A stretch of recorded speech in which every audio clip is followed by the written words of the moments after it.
The F Word's back, and this year I'm launching a competition to find our best local restaurants. Week in, week out, the best local independent restaurants across Britain serve their customers with passion and pride. I believe it's time for us to celebrate these unsung heroes. Because I think they deserve our support now more than ever. Earlier this year, I asked you where you love to eat. Your response was incredible. We had nearly 10,000 nominations. With the help of my team, journalist and foodie Janet Street Porter, and the F Word's maitre d', John Baptiste, we checked out the places you love to eat. All three of us are searching across the country, high and low, to put these restaurants under scrutiny. I don't like poncy places, I don't like pretension. The restaurant will have to impress us on every level. That's fucking amazing.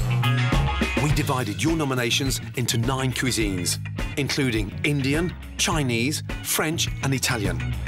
Each week, the top 2 will do battle in my kitchen, only the best will go through. That's right. The whole idea behind this search for the unsung heroes. Good to see you. This kind of chef typifies. That's one of the best dishes I've eaten all year. Oh, thank you. I know Michelin-star restaurants in the centre of London that are nowhere near as good as this. There's only 2 restaurants that are going through to cook in the F Word restaurant. The French table's one of them. Congratulations, you're one of them. We've had 10,000 nominations, but there can only be one winner. Who will be crowned the F Word's best local restaurant? Tonight, we're kicking off the competition with Italian. Our top 2 restaurants, Salvo's in Leeds and Prosecco in Bristol, will be battling out in the F Word kitchen. Serving ravioli, venison, pork escallops and fig and frangipan tarts. Plus, I'm going to Sicily to get my teeth into a delicious Italian delicacy. Oh, that's good. Oh. Katie Price makes me feel a right tit in the recipe challenge. I'm better well performed in bed when I haven't had a drink. Now you're trying to put me off my cooking. And Janet's back, and she's raising a mixed grill. I'm your new mum, so get over it.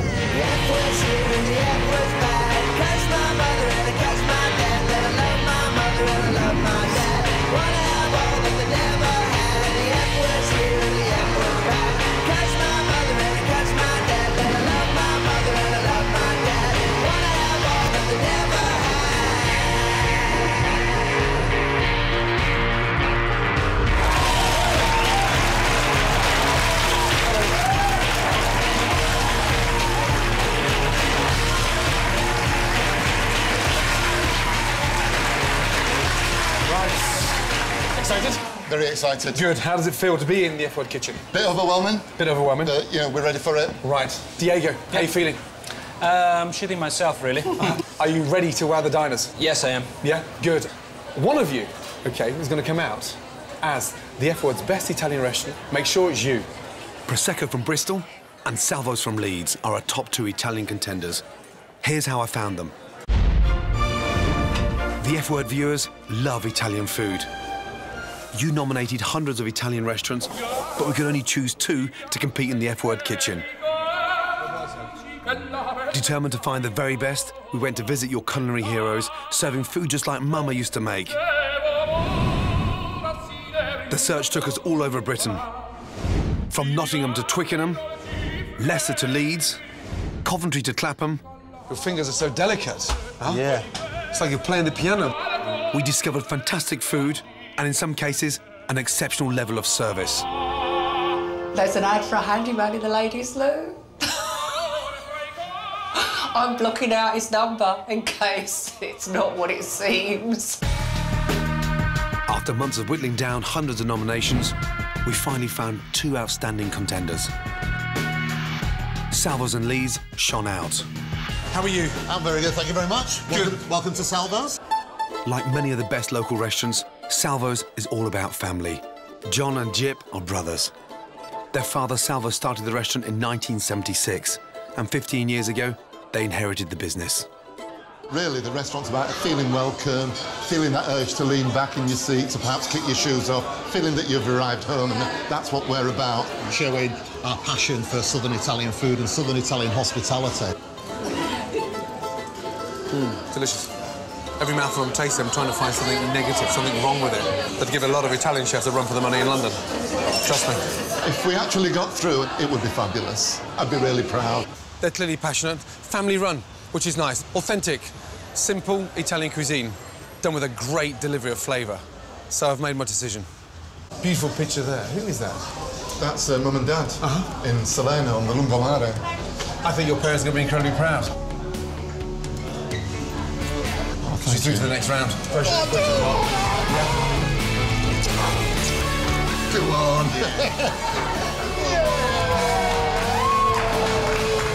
Well done, guys! I'm just so proud. I just wish my dad was here to share this moment with us, because he would have been just so chuffed to bits. So Salvo's from Leeds will be cooking in the F-Word kitchen tonight, and I've found the perfect restaurant to take them on. Prosecco is a tiny place in Bristol, but it's already getting a big reputation. It was opened 3 years ago by Venetian chef Diego de Rey, and is hugely popular with the locals.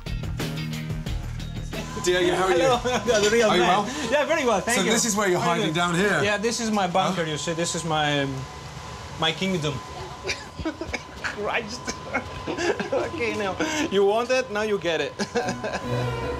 While Diego works his magic in the kitchen, his wife Heidi holds down 3 jobs. She's a teacher by day, charms the front of house by night, and also is a hands-on mum. I think I married Wonder Woman, honestly, because I don't know how she does it. She's absolutely incredible. First up for me, ravioli in a saffron sauce. He personally makes these raviolis himself? Yes. Yeah. I'm keen to try Diego's risotto, a staple on every Italian menu, but a very hard dish to get just right. Not easy cooking out of a kitchen that small. Yeah, it is. It's always a challenge. Yeah. Sadly, the saffron sauce was very strong. I went out of my way just to do something special, and probably I cooked it up. Yeah. With the sauce. Yeah. The awkward thing for me right now is that this is a very difficult category, and sadly, there's only 2 restaurants that are going through to cook at the F-Word restaurant for 50 diners. Okay. And you're one of them. Congratulations. Really? Oh, God, congratulations. Thank you very much. Why? That was one of the best risottos I've ever tasted. Really? Oh, great. Absolutely delicious. I mean, seriously delicious. Thank you. Now, you've got a real test for 50 diners. Okay. And I've got every confidence in you that you can pull it off. Okay. Yeah? That's brilliant. That's brilliant. Congratulations. That's good. That's good. Diego, too good looking to be a chef. And, yeah, thank God I'm not having lunch with my wife today. She'd go mad for him. You really deserve it. That's good. The whole idea is searching the country for these unsung heroes. This is why. That's spot-on, accurate, passionate Italian cooking. So I found my top 2 Italian restaurants. Will the F-Word diners prefer Prosecco's elegance or Salvo's rustic charm? We're about to find out. We're going to London. Hey, we're going to London, eh? Good. Now, Salvo, Yes. shake hands with Prosecco. Let's go. Let's go. May the best brigade win. Yes. Yes. That's the end of being matey. Now, we'll fight like a proper kitchen for that last dessert. Leaves that hot plate. Don't let me down. More importantly, don't let yourselves down or your restaurants down. Good luck. Right, enough chat. It's time for the starter. We're back in London at the F-Word restaurant. Tonight, we're going Italian. From nearly 700 nominations, we found the F-Word's best 2 local Italian restaurants, Salvo's in Leeds and Prosecco in Bristol. They're going to be serving 25 portions of their own starters. If the F-Word diners don't like it, they won't pay. OK, unordered Salvo's, yes? 2 spinach ravioli, 2 pork, dessert, 2 tart. Yes, chef. Yep, thank you. Yeah, Prosecco, 2 club ravioli, main course, 2 venison, followed by 2 tarts. Yes, chef. So they're underway, and every single plate they send out is crucial. Half the diners will be trying Salvo's starter, another half Prosecco's. I've challenged them to cook ravioli, an Italian classic that's incredibly difficult to get right. While the brigades are preparing their own versions, here's how I do it. Fresh pasta, the secret behind a great ravioli. Smooth, silky, and absolutely delicious. Right, the filling. Olive oil, butter, garlic, spinach, salt, pepper, nutmeg, drain, chop, ricotta, lemon zest, toasted pine nuts, parmesan, chill, pasta dough. Through the machine. Roll, super thin. Cut. On. Egg yolk. Fold. Push down and squeeze all that air out. Fold. Trim. Now, to cook the raviolis, literally 1.5 minutes into the boiling water. Sage butter, hot pan. Olive oil, butter, sage, lemon juice. Take the raviolis out, gently roll it around the sage butter. And look, delicious, delicate pillows. Parmesan. Beautiful. Spinach, ricotta and pine nut ravioli with sage butter. Done. Now, hey Diego, Jeff, having been selected as the best 2 Italian restaurants in the country, I know you can get every guest out there paying for your raviolis, OK? Make it count, yeah? Ravioli is a simple dish, but it's the one that really tests a chef because any flaws are immediately obvious. Both restaurants are cooking their own recipes. It'll be interesting to see who comes out on top. Salvo's in Leeds has been making pasta for 33 years. Their southern Italian food is rustic and charming. Cooking's not a chore, cooking's a joy. Salvo's are keeping it simple with the spinach and ricotta ravioli. They're making a type of pasta called fazzoletti. It's hand-cut and folded like a handkerchief. It'll be served with a simple tomato sauce, which they'll be thickening with a knob of cold butter. And the recipe originated from where? Well, it's a southern recipe, so... So it's rustic and it's charming. Rustic. What are you finishing it with? Some fresh plum tomatoes, sautéed in a little bit of oil. Don't let me stop you, you can work and talk at the same time. I'm not a woman, I can only do one thing at once. No, but I'll have a bash. You don't sound that Italian, you've got a nice, broad Yorkshire accent. Well, I am fluent in Italian. What would you say to somebody if they thought that you wasn't Italian? Oh, man, that's a fangula kilobayes is what I would. And, There we go. Bon appetit. Thank you very much. Here's what I'm faced with. I'm faced with a sort of pretty boy ravioli from Milan and a rustic ravioli from Leeds. With a bit of But they're both very impressive. Pretty boy. First of all, I'm from Venice, not Milan. Fucking grumpy Italians. Jesus. Are you always like this? No, this is nothing. Diego's northern Italian roots means his food is elegant and sophisticated. Might appeal to, to not to everyone, but people love it. So I think we're on something pretty much right. Our fiery Venetian is taking more of a risk with his ravioli. Diego's using a delicate filling of crab, garlic and potato. He's using saffron in his sauce. It's an unusual taste, so Diego's got to get it just right. What would it mean to win tonight? Probably like winning the Champions League. You know, I think that would be the feeling, really. Gordon, this brush is not good. The brush? This brush, you see, leaves down this bits of plastic. You see, it's meant to be black one, no? What do you mean black one? Black hair brush, you know. This one. We'll just keep our eyes open for it. I'm not going to blame the brush. Yeah?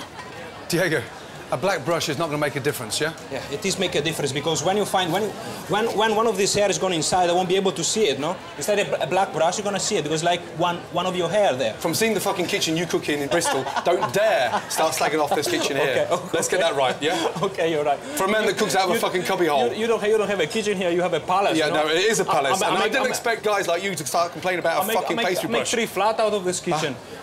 I want this to be the best service of your life. All 4 of you, yes? Yes, chef. Yes, chef. 4 out, 4 in. Get 4 plates up. Good. How long, Diego, for the raviolis? 30 seconds. They're going straight into the sauce? Yeah, just put them straight into the sauce. OK, brilliant. You got 4 more rolling, yes? Yeah, 4 in. They smell fantastic, guys, yeah? Really, really good. As you can see, there's so much more to Italian cuisine than pizza. Here's one of my all-time favourite ingredients. This is Cefalù on the beautiful island of Sicily, home to one of Italy's most delicious ingredients. It's octopus, and for some bizarre reason, we're actually terrified of eating it. God knows why, because it tastes absolutely amazing, packed full of flavour, and incredibly delicious. Beneath these crystal clear waters are hidden some of the best tasting octopus in the world. Enzo. Hello, Gordon. Good to see you. Enzo Oliveri grew up here and is going to show me how to catch them. I'm obsessed with octopus. We've had them in the restaurant for the last 10 years, from a carpaccio to a soup to the most amazing salad. Everybody loves here, Right. octopus. When we have at the table the octopus, we go crazy for it. Right. Octopus can be tricky to catch, so to maximise our chances, we're laying pots just off the coast. The more you lay, the luckier you get. So there's no There's no bays or anything? No mussels, no cockle, nothing? Nothing at all. The octopus use the pots for shelter. I've heard they love shiny objects. Yeah, you're gonna put a coin in there. Yeah. So I'm hoping a few quid will increase my chances. Good investment. Good investment. That's another one. It will be all full of octopus. If not, I'm going to dive and get my money back. Fingers crossed. We left our pots to do their work. But later that evening, Enzo decided to show me another method of catching the elusive Sicilian octopus. We should be sleeping right now. Yeah, we should be, but we are not. Right. We're going fishing. This is the way his father used to catch octopus in the dead of night when they come out to feed. Right, Enzo, so what's the process now? We're going to look on the bottom of the sea, and as soon as we see any movement of octopus looking for food, then we're going to spear it. What colour are we looking for? The same colour of the rocks. Finally, we found one. But as I moved in for the kill, the boat hit a rock. I lost my footing and the octopus disappeared. I was gutted. I got so close to it, I could almost taste it. My favourite Sicilian octopus recipe would have to wait. Next morning, following rough weather overnight and with more bad weather forecast, I knew I had to get out to my pots fast. There's a lot bigger swell on the water today than yesterday. So here we go. Yeah. Fingers crossed. 15 or 16 octopus. Here's the first spot. There's anything in there? Shit. Nothing. Not even the coin. Not even the... Oh, yes, there is. Yeah, coin is in there. Here's the second pot. Second pot. Oh, shit. It wasn't just the first two that were empty. Oh, come on. Now you understand why they are expensive to buy octopus. We pulled all 35 pots without one octopus to cook with. An absolutely sweet fuck all. They don't want to be cooked by you. Plan B? Yeah, I think I've got plan B. Enzo's mate had laid some pots a few days earlier, and he swore they'd be brimming with octopus. But before we could reach them, our luck turned from bad to worse. Damn, this is a disaster. We're caught in a huge storm, so we're going to head back to port, wait till the weather drops off. But the storm didn't pass. In fact, the weather got even worse. And it was 3 days before the clouds cleared and I could resume my octopus hunt. They're saying in town that's one of the worst storms in 40 years. With the sea finally calm, our chances were the best they'd ever been. How long have these pots been out here? They've been here nearly a week. They will be full of octopus. First one? This one. Nothing. Nothing. It's been the story of our lives for the past 5 days. Enzo, not today. That's just the beginning. Ah, yeah, there is one. Yes. Yeah, inside. Finally. Inside. Finally. Here is the octopus. Jesus. Yeah, it's the... Finally. Oh, my God. Jesus. Wow. We'd caught it the traditional way, so I was determined to kill it the traditional way too. Now, how do we kill them? Yeah, you bite this head. You what? You're gonna bite this head to kill it. There. Yeah. Yeah. Right. Yeah. Ah, that's good. Ah. Oh, we finally got one. Yeah. Jesus, bravo. Oh, very good. Jesus. Nice one. Bravo. Finally, luck was on our side. Thank God for that. We pulled in another 2, including a feisty 2-pounder. Oh, that's nice. Wow. Getting my hands on these little suckers has been a real battle, but I got a mouth-watering Sicilian stew recipe that I knew was going to make it all worthwhile. 5 days for that baby. Ready to go. Now I'm going to quickly blanch it. In she goes. Lovely. Add seasoning and a splash of white wine to the pan and boil for 10 minutes. Time to get the octopus out. Look at that, beautiful. The base of my octopus stew is fried chilies, onions and garlic. Octopus, take off the top, slice that down. In. The octopus is going to start absorbing all that wonderful sweet flavour. Mix in tomatoes, olives, capers, anchovies, parsley, fish stock and a splash of olive oil. Simmer 35 to 40 minutes. I'm serving my stew to Enzo's Sicilian family. Hello, Gordon. A proper Sicilian family, yes? That's right, yes. They're a tough mob, And if they don't like it, I might just wake up with a horse's head in my bed. Here we go.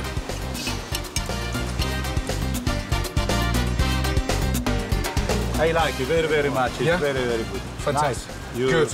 Tough 5 days. However, we made it. It was worth it. It was worth to taste this delicious... Grazie mille. Bravo. Excellent. Katie Price is tonight's recipe challenger, so she doesn't get to vote. But I got my team to prepare both starter recipes for her to try. Katie, nice to meet you, darling. Looking great. Enjoying your food? Lovely, absolutely lovely. Yep. We're trying to decide which one I prefer, the first or the second. Yep. If you had to pick, which one would you prefer? The crab one. The crab with the saffron, not too strong? No, lovely. Interesting. Good. Favourite Italian, what would it be? Do you have a local in Brighton? Donatello's. Donatello's. It's always busy in there. They've got so many different varieties of pasta and just different dishes. Is it the pasta, the soups, the tagliatelle, the ravioli, tortellini? I like tagliatelle carbonara with peas, extra peas, mushrooms and more cream. Something you cook at home? I've never tried it. Really? No. Now, you're here for the recipe challenge. Excited? I am, actually. Do you think you could beat me? Well, come on, that's a silly question. Did you steal this recipe from Mum? When I was younger, I always used to look forward to Saturday nights watching Murder, She Wrote, Blind Date with my chicken Kiev sweet corn and chips. Chicken Kiev, sweet corn and chips. Fantastic. Really good to see you. Can't wait to see you in the kitchen for the challenge. Yeah. Good to see you. Excellent. Enjoy your dinner. So last table, Jib, yeah? Make sure that last table goes out, Chris, like the first table, yeah? Yes. Well done. Always, Chef. Check you've got the parmesan there, ready to go. Yeah. Maybe a few more scrapings. Italian cuisine at its best, yeah? One southern, one northern. I can't wait to hear the feedback from the customers, yeah? Fuck me, this is going to be a close contest, I tell you. Absolutely fantastic. Really good. Jib, Chris, well done. Adam, Diego, well done. I thought the spinach and ricotta pasta was lovely. The sauce was really lovely, buttery, but light. I enjoyed it, yeah, I'll be paying for it. It was quite nice. All the ingredients and everything was very nice. I just thought the pasta was a bit undercooked. How were the raviolis? Yes, they're very nice. Yeah, very nice. And that was Salvo's yeah, sort of Salvo's. tortellini stroke ravioli. Yeah. The kind of thing you'd see on Prosecco? No. We would. Something a little bit more refined? Not refined. Diego's would be a cleaner presentation. Yep. Are you going to pay for your starter? I am going to pay for my You starter. are. Glad to hear it. Good to see you. Thanks, Yeah? Gordon. See you later. Thank you. I thought the flavour was fantastic. Overall, it was quite a tasty dish. I felt it was slightly under-seasoned. It was lacking some taste in there for me personally. No, I won't be paying for the starter, no. Did you enjoy the starter? Yes, it was Prosecco? fine. It was fine. I think what it did is it just clarified the difference between Northern Italy and Southern Italy. Yeah. Southern Italy, it's all about letting the flavours talk to themselves. Yeah. Northern Italian, a little bit, dare I say, a little bit fancy, a little bit richer flavours, different style, very different style. The most important question, are you going to pay for it? No. No. Wow. Are you going to pay for yours? I'm not going to pay for mine. Hold on a minute. You both liked it, but you're not going to pay for it.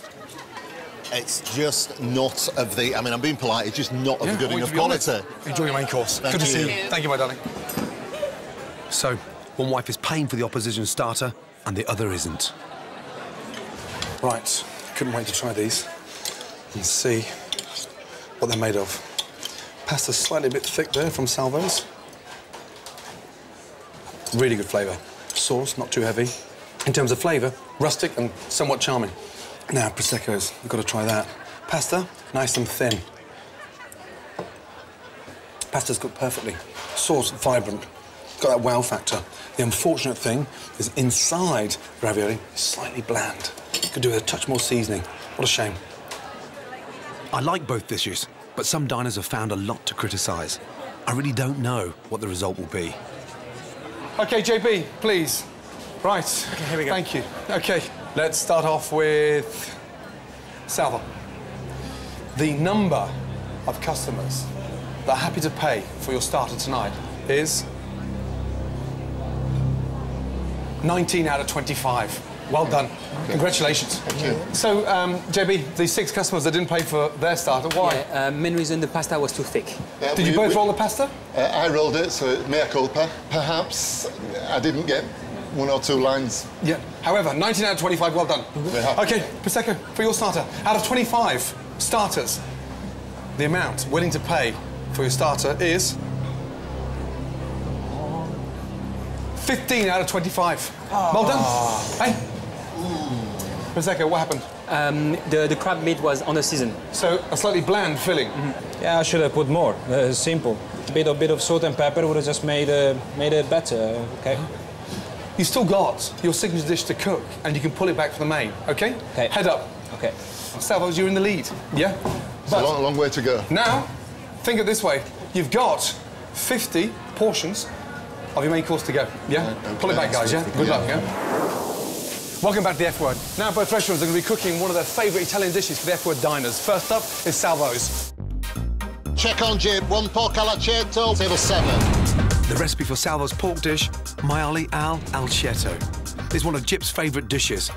Pork is my favourite meat, and it is, in fact, it's the king of meats. First, he cuts 3 medallions and pounds them into scallops. Next, he chops fresh mint, crushes a garlic clove, and adds white balsamic vinegar. Then stirs in grilled courgettes. I can smell the garlic, it's just releasing its flavour just with the heat of that. And places in a hot oven to soften further. Jip blackens, then peels these peppers. Then coats his scallops in flour and shallow fries. I'm putting the peppers in and the capers. He then adds parsley, garlic, thyme and vinegar. Then some sugar, vital to balance the acidity. Now that the vinegar's done its work, a little bit of white wine, bit of stock, which I've got here. Jip finishes the sauce with a knob of butter. Yeah! Here with maiale, table 5. Table 5 coming up with maiale. Pork scallops with sweet and sour peppers, served. Why did you choose this dish? It's got a lot of southern roots to it, and are you putting colour on the pork, or are you just lightly searing it? No, just putting a little colour on the pork, but it don't want to be too hard. It's a softer scallop. Yeah, good. There you go. Your venison dish. You're using the loin. Yeah. So so quickly, yeah? You're serving that pig? Yes. Now, Prosecco are going to have to pull out all the stops for the main course because they're 4 points behind. But has he got a winning dish in that venison? Check on one venison special. Prosecco's signature dish is a venison fillet with polenta and pancetta. First, Diego sears a venison fillet, then flambés with gin. Diego then roasts it in an oven for 6 to 8 minutes. Next, polenta. In Italian homes, this is traditionally cooked slowly, but in a busy kitchen, Diego uses a quick-cooked polenta. Just as delicious, but cooked in minutes, not hours. My grandmother would be horrified if I were using something like this. It's like betrayal. Next, Diego fries onions, carrots and celery. Then adds crushed juniper berries, which complement the gin beautifully. They will give a nice gin kind of edge to your meat. Diego adds a bay leaf and some rosemary. Allora. Then pours on a glass of red wine, letting it reduce before adding venison stock. Finally, he pan-fries pancetta, adds blanched cabbage, and crumbles in chestnuts. You have salt, pepper, and then there is a bit of sweetness and funny stuff with the chestnuts.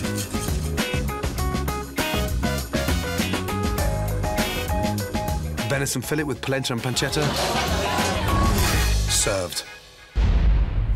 You running the venison through the oven or not? Or you I'll give it a pass in the oven. Yeah. Bit of gin, juniper flavour to the meat. Good. Why did you choose your venison dish? Why? Because it represents something from the mountain. It's something everybody eats in my region. You happy with that? Yeah. Go on, Jip, talk to me. Yes, Yeah, indeed. well done. I'm just looking at each one. 4 more away now, yes? Well done. Yeah, keep them all looking like that, yes? Indeed, chef. Sauce yes. and everything. Put more pancetta if you right, Adam, I think you're ready there. So we make it a triangle, yeah. Good. And you like the polenta runny? Yeah, I like it. You know, I like it to top up the sauce with it. Yep. Service, please. Diego. They look fantastic and it smells delicious. Thank you. Thank you. Good. Thank you. 4 more, I please. have another 4. Take your time, OK? It's not a race. Not a race No, at it's all. not a race, but it's important to win. Diego. Yep. These marks are very, very close, OK? Well, you know, I don't go close 19 to 15. What, 4 in it? Your wife? Yep. Yeah, Heidi, agreed to pay, yes, for their dish. Okay. Yes? Yeah? Jib's wife... That's the bonus. ...didn't agree to pay for your dish. Now, you can get it. I wonder why. Yeah. Jib, yes. Did you know that your wife and your brother refused to pay for Diego's starter? I didn't know that, no. You didn't know that? Diego's wife, yes, paid for yours. She thought yours was delicious. Huh? Keep the energy up. Just, the energy is there. Just, you know, let me use it for cooking, yeah? Not for conversation. Just watching your plate. I had the pork, it was really nice and tender, and I really liked the mash with the kind of crispy red peppers. The courgettes were lovely with the mint and butter, that was great, but the overriding taste was of vinegar, and I've elected not to pay for this dish. I wouldn't pay for that. There was a lot of flavours, too many flavours for me, all a little bit mixed up, all a little bit too much. The venison is beautiful, and I really like I think it's chestnuts, and the pancetta is really nice. This blows the pork out the water, to be honest. It's a beautiful piece of meat. It's very well seasoned and excellently cooked. I'm not going to pay for the venison on the basis that I didn't think it was cooked how it should have been cooked. Right, the pork dish from Salvo's with crushed new potatoes. Pork's cooked perfectly. Moist, incredibly flavoursome. Nice little sear. Courgettes. They've managed to make a boring courgette into something quite tasty. That is delicious.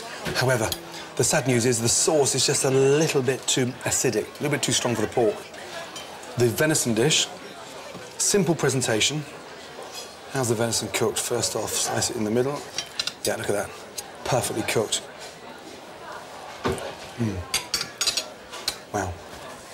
That is harmony. Absolutely spot on. Damn, it's such a shame that's just a little bit too acidic. Now, time to get the diner's verdict. Right, well done. Seriously well done. How do you feel? Excited. Yeah. Looking forward to the results. That's probably one of the most intense services I ever done. All four of you did exceptionally well. Thank you, Chef. And both dishes, phenomenal. Right, let's find out how you did. JB, please. Yes. OK. Salvo. For your main course, those that were happy to pay out of 50, 34 out of 50. Well done. OK. The 16 that didn't want to pay, what was the feedback? The main reason is too vinegary. 34 out of 50, well done. OK, thank you. Right. Prosecco. There's a lot of hang on this one. The amount of customers out of 50 that are happy to pay for your venison.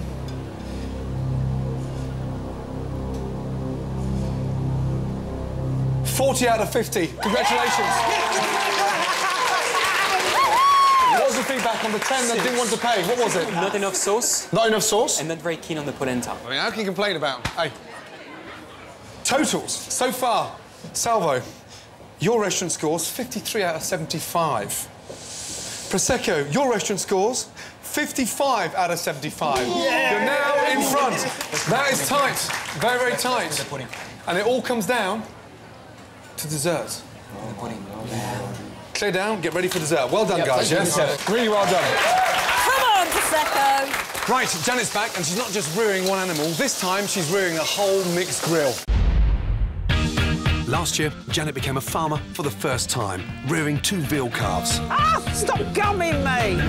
Now, I'm challenging her to raise all the meat for the series finale in the F-Word restaurant. In total, she'll be raising over 30 animals.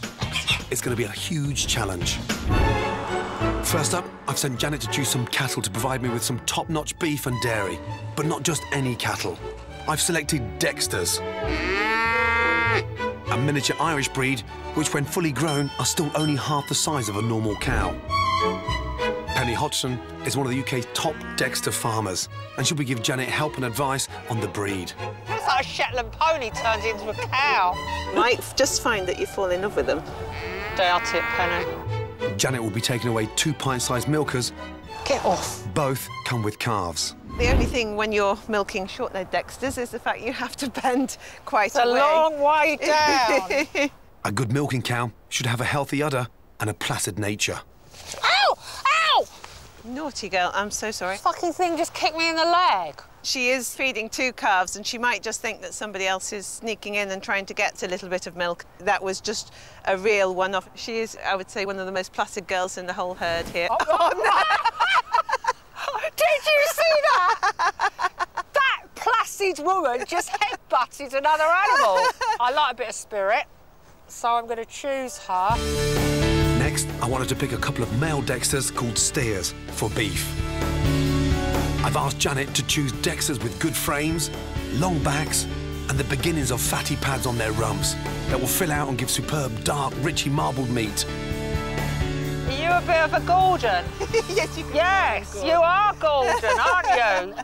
How many animals is that all together in? You will have 7 little Dexters. Oh. That's right. The 7 cows are happily loaded up for the journey to the new home. It's the 8th cow I'm worried about. As far as I'm concerned, I didn't sign up to get kicked and, you know, knocked about by them, and I think there's too many of them. But if anyone can keep this unruly bunch in check, Janet can. I'm your new mum. Yeah.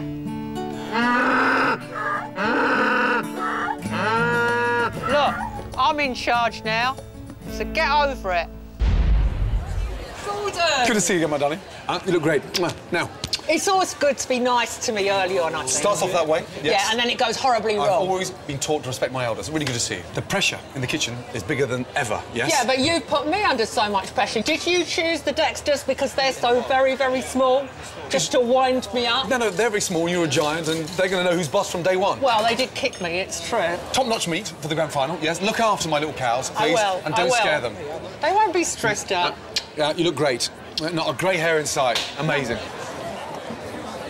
Right, now it's time for the recipe challenge, and tonight's challenger is Katie Price, who promises to eat the most delicious horse meat sandwich if she loses. Oh,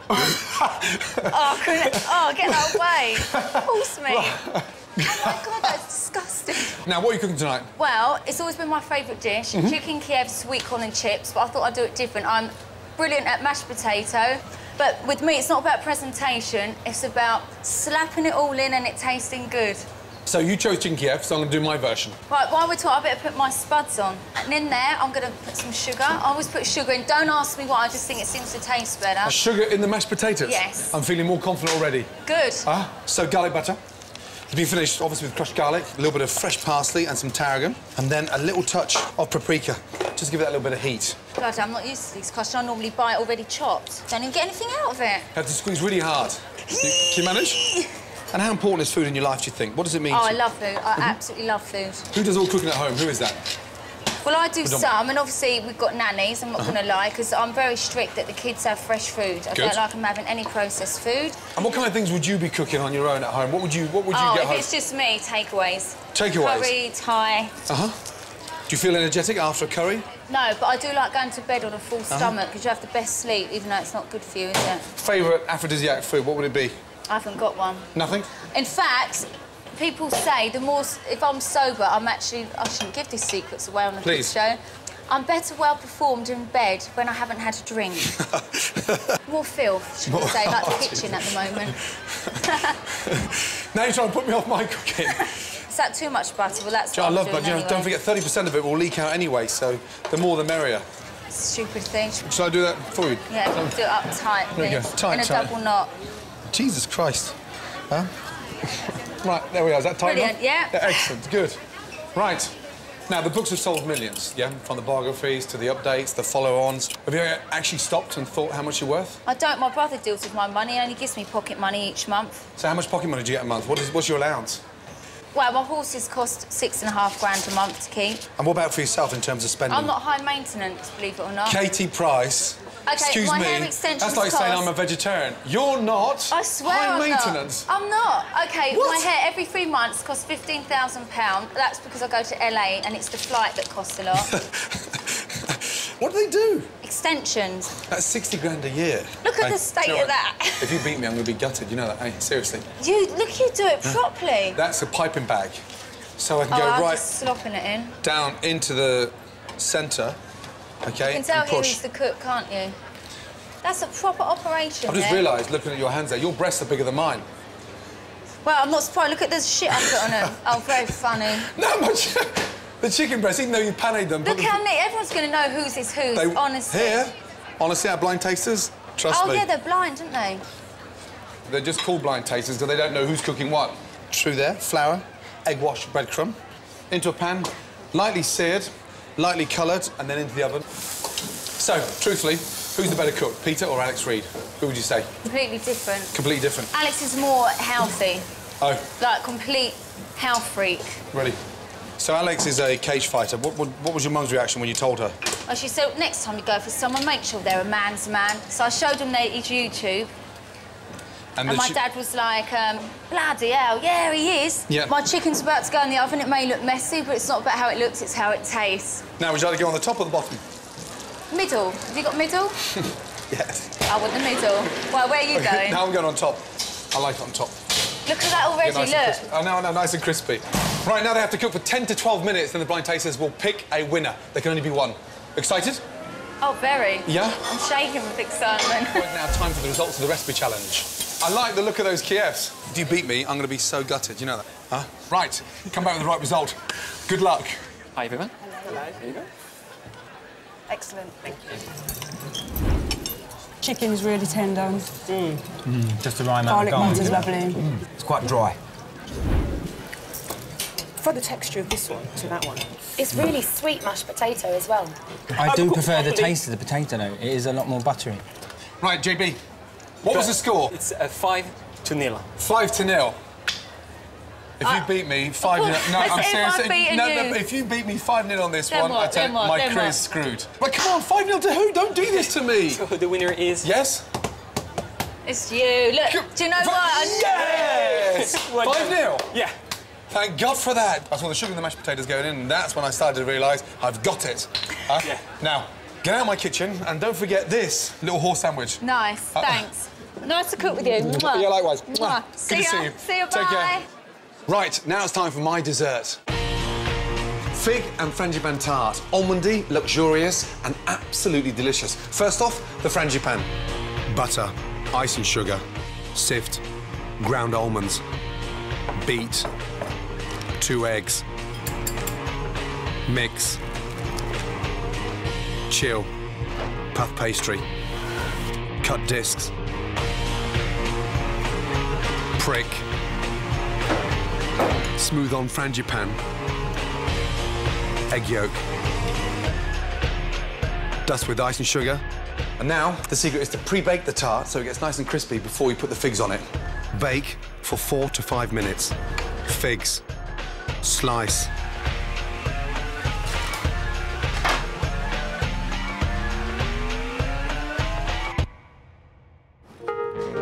Bake. Mascarpone. Ice and sugar. Lemon zest. Mix. And now, a nice spoon of lemon mascarpone on top. Fig and frangipan tart with lemon mascarpone. Done. Salvo, let's go 4 tarts away on table 1, please. Diego, 4 tarts away on table 4, please. Yes, yes. Let's go. There's only 2 votes in this one. Come on, make it count. Use a nice warm spoon so it spreads out the frangipan on the bottom, yeah? As soon as that ice and sugar's on there, make sure the pastry goes straight in the oven. Jib, I want these absolutely perfect, Jess? You want too much vinegar in your sauce? That's your fault. This, I want absolutely perfect. Diego, Jib, keep it going, yes? Yes, chef. Yes, There's only 2 votes in this, yeah? That's how close it is. Jib, they look beautiful. Yeah? They look beautiful. Let's go. Service, please. 5 tarts away on table 5, yeah? Let's go. OK, nice. They look lovely. Go on, Diego. Keep the pace up. Let's go. Come on, come on, come on. Who's going home as a winner? Who's going home as a loser? Come on. Down to the tart. Questo mi piace. Right, Diego. Service, please. Table 1, yes? Let's go. Very nice. Let's go. Right, good. Table 1. Prosecco started this course really well, but unfortunately it's gone a little bit pear-shaped, whereas Salvos are taking it steady, but they seem to have a lot better organisation. This, right now, is too close to call. The tart was really fabulous. It was fresh, the mascarpone was fabulous with the lemon zest, and it was lovely. This is a great dessert, this one here. It's 2 votes, that's all that's in it. We can pull this back at this stage. The pastry was quite light. The figs were spot on, and the mascarpone had a really nice zing to it as well. My dessert's lovely, really nice. The puff pastry is perfect, very crisp, so this is beautiful. OK, results. Here we go. Thank you. There's only 2 votes in this. It's all down to dessert. OK, Prosecco. The amount of customers that are happy to pay for the dessert is 16 out of 25 that are happy to pay for the dessert. Well done. OK, good. Salvo, if you get more than 18 out of 25, then you've won. Good luck to you all. The amount of guests that are happy to pay for your dessert is 20 out of 25. Congratulations.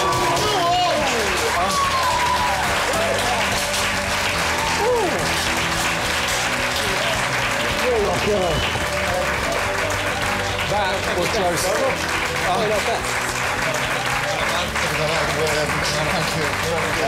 Salvo, congratulations. You and your restaurant are the winners, yeah? Really well done.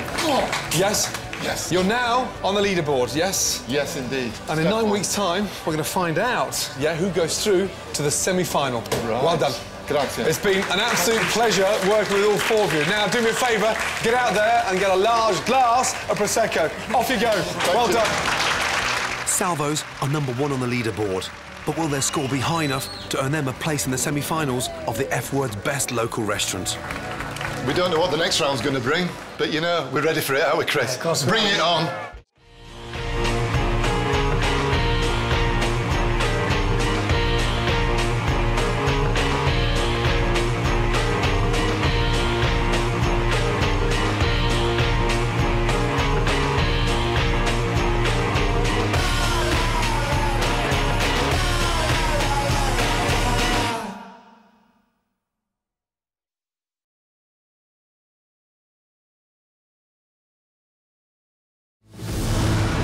The F Word's back, and this year I'm launching a competition to find our best local restaurants. Week in, week out, the best local independent restaurants across Britain serve great food with passion and pride. I believe it's time for us to celebrate these unsung heroes. Because I think they deserve our support now more than ever. Earlier this year, I asked you where you love to eat. Your response was incredible. There's a wealth of fabulous food in Britain, and nearly 10,000 of you nominated your favourite local restaurants. With the help of my team, journalist and foodie Janet Street Porter, and the F Word's maitre d', John Baptiste, we checked out the places you love to eat. All three of us are searching across the country, high and low, to put these restaurants under scrutiny. We've had 10,000 nominations, but there can only be one winner. Who will be crowned the F Word's best local restaurant? Tonight, our competition continues with one of the nation's favourites, Indian. Curry Corner from Cheltenham and Lausanne in Birmingham will be battling it out in the F Word kitchen, serving samosas, monkfish and saffron cream curry versus sea bass in a Bengali fish broth, and poached pears with mint and cardamom custard. Plus, I'm off to Scotland on the ultimate Indian stag do. Safety off. Venison masala is on the menu. In the recipe challenge, Lenny Henry demands some unusual ingredients. Put your willy on this block and let's make toast. And Janet's mixed grill continues to grow. Oh my God, it's like a coat of pubic hair. The F Word's here and the F Word's back. Catch my mother and I catch my dad. Let I love my mother and I love my dad. Wanna have all that they never had. The F Word's here and the F Word's back. Catch my mother and I catch my dad. Let I love my mother and I love my dad. Wanna have all that they never had.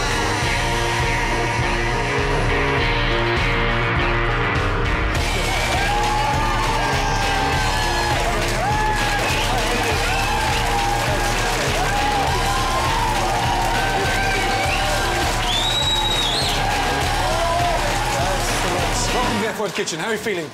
Central, how are you? It's very good, fine, thank Good. you. What's the secret about tonight's service? What are you going to do differently? We're going to do everything perfectly, Gordon. Everything perfectly? Yes, chef. Glad to hear it. Akhtar, how are you? I'm very excited. Yeah. Just want to serve my customers. Yeah.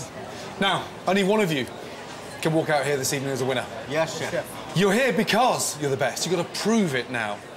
Curry Corner from Cheltenham and Lausanne from Birmingham are our top 2 Indian contenders. Here's how I found them. We're a nation of curry fans. It's one of Britain's favourite dishes. And you, the F Word viewers, nominated hundreds of Indian restaurants. But we could only choose 2 to compete in the F Word kitchen. The search took us all over Britain. Determined to find the very best, we went to visit your culinary heroes. From Nottingham to Portsmouth, London to Tamworth, Southampton to Leeds. All of these things got very definite flavours. It's absolutely delicious. We tasted food fit for the Maharaja. But sometimes the surroundings weren't quite so impressive. I hope the food's good. The decor was shocking. I feel like I'm in Pete Doherty's bathroom. This is proper, authentic Indian food, served inside a cafe with cafe prices. The food is delicious. It looks like this menu has been sitting here for ages. It's absolutely disgusting. After months of whittling down the nominations, we finally found 2 outstanding restaurants. Curry Corner in Cheltenham gave us a fantastically warm welcome. Nestling in the heart of the Cotswolds, this is one of the oldest Bangladeshi restaurants in Britain. How are you? Good to see you. How are you? Very well indeed, thank you. What a lovely place. Head chef Sam Shelcrory is still going strong at 59. Helped in the kitchen by his wife Salaha and daughter Marusha. My God, look at the size of the kitchen. It's small, it's minute. So, you're not the head chef, are you? I think if I claimed to be the head chef, my head would be off, so I won't even bother. Good. You got a very nice eye. That's why you see everything nice. Are you? Everything. Jesus. Which people got nice eyes? Can you just leave us alone for 2 minutes, please? Yeah, we'll have a quick chat with your mother. Thank you. Talk about a proper family-run, friendly business. Incredible. In the kitchen with your wife, your daughter and your son in front of the house. He's been cooking for 42 years. That's before I was fucking born. Every single person in this family loves food, cooks it, eats it, thinks about it every single moment. First up for me, samosas. Extraordinary food. You'd have to travel to Bangladesh to get that kind of flavour. And he's managed it. Lamb shank. Where do you go? The lamb shank just slides down the bone. I mean, it's cooked perfectly. I haven't even tasted it yet, but you can just tell. That's fucking amazing. It would be an absolute dream come true to win the F-Word's Best Local Restaurant. It would mean the world to us. I'm happy we're going to win. Thank you for that. My problem is that this is a tough category because there are amazing Indian restaurants across the country. Sadly, the bad news is there's only 2 restaurants that can go through to the F-Word restaurants. Congratulations, you're one of them. Oh, my God! Next time, it's going to be the F-Word restaurant for 50 diners. And trust me, they're tough cookies. Congratulations. Thank you. I'll see you in London. Definitely the right decision, without a shadow of doubt. This place is unique. It's refined. They've managed to focus on flavour. Gordon's expecting great things from us, so we just hope we can deliver. Oh, yes. You don't worry. Okay. I can.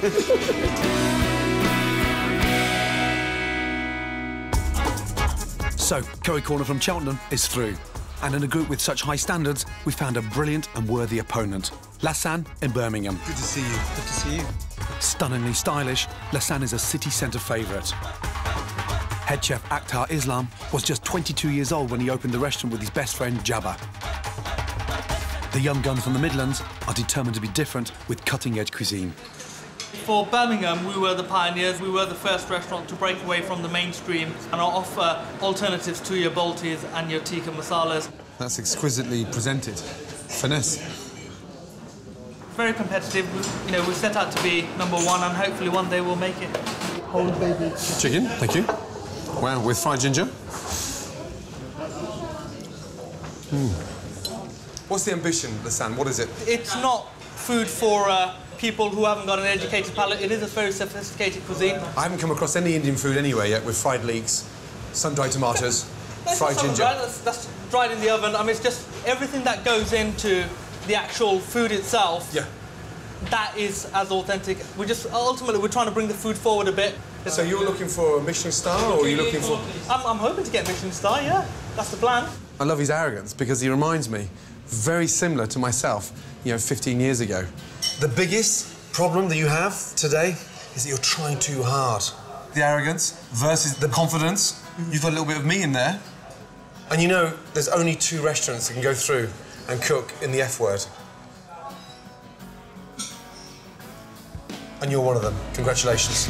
Chef, thank you very much. Just... I do want to kiss you. Yeah. Woo! We've done it! I mean, it's amazing. It is probably the biggest thing that has ever happened to any of us. I definitely think I've made the right decision at Lassan. One hell of a cocky chef, young, but bloody talented.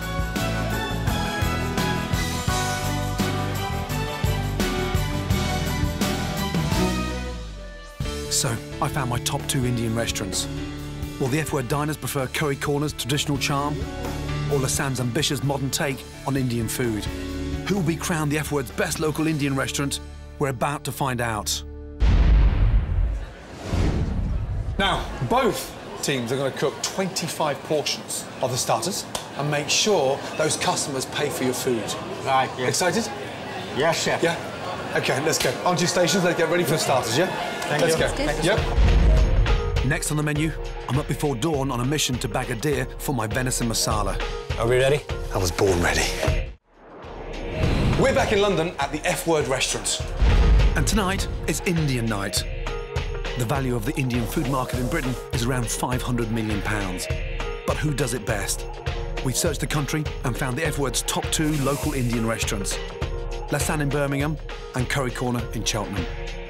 OK, guys, first couple of tables coming in. Right, Lasanne, listen up, please. On order, 4 covers, table 1, 4 lamb samosas. Yes, chef. Yes. You don't have to shout for theirs, but thank you anyway. Right, Curry Corner, listen up, please. Yes. 4 covers, table 4, yes? Yes, chef. 4 lamb samosas. Yes, chef. Yes, chef. Tonight, both brigades are kicking off with samosas. Here's my recipe for this delicious Indian starter. Chickpea samosas. Delicious, simple, and so straightforward. First the filling, vegetable oil. Not too hot, don't want to burn those spices. Curry powder, garam masala, cumin, turmeric, fry, onion. In to the spices. Season, green chilli. Just wakes everything up. Garlic, ginger.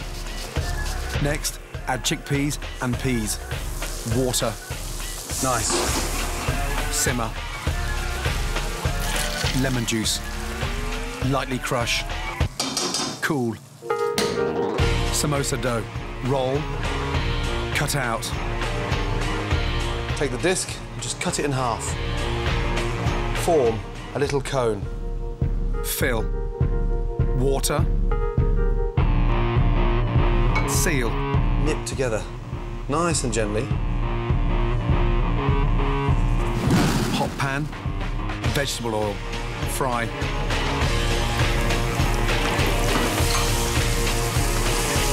Salad. Out. Chickpea samosas with salad and raita dressing.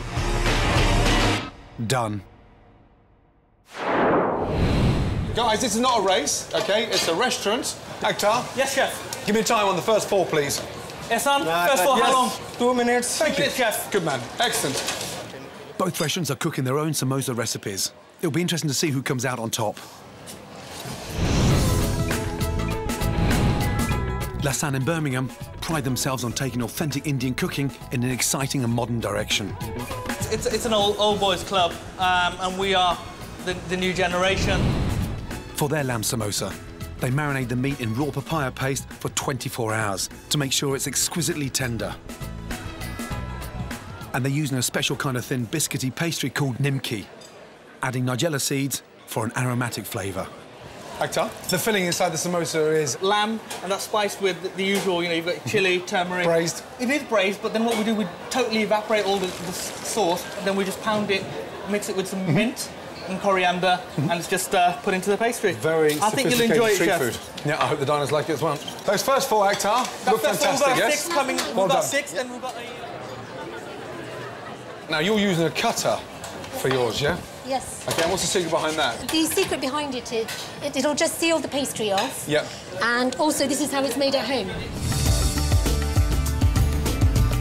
Family-run Curry Corner in Cheltenham have been serving their traditional home-style Indian food for 32 years. We've got probably 100 years worth of cooking experience between all of us. Our family's all about food, and I don't think you can beat that. For their samosa filling, Curry Corner cook the lamb with roast spices, cinnamon, cardamom, bay leaves and cloves. For their dough, they're using a light whole wheat flour that can be rolled out into a much thinner pastry. This recipe is actually my grandmother's original recipe. Wow. So it's a lot more home style It's my, as opposed to Lasanne. Any of my cooking, I mean, samosa, any of my cooking is my home cooking. I always follow my mom's step. Yeah. They look fantastic. Away now. 5 more, please. Yes, they look chef. beautiful. Well done. Akhtar, so you're quite a modern, young cook. Thank you very much. Does it annoy you when lager louts turn up to the restaurant expecting a chicken tikka masala and a beer? It does annoy me. It's not something that, you know, an experience I have to endure very often. Indian food can offer so much more, so why take up menu space with a tikka masala? Right. Simple as. In my kitchens, I'll never serve that.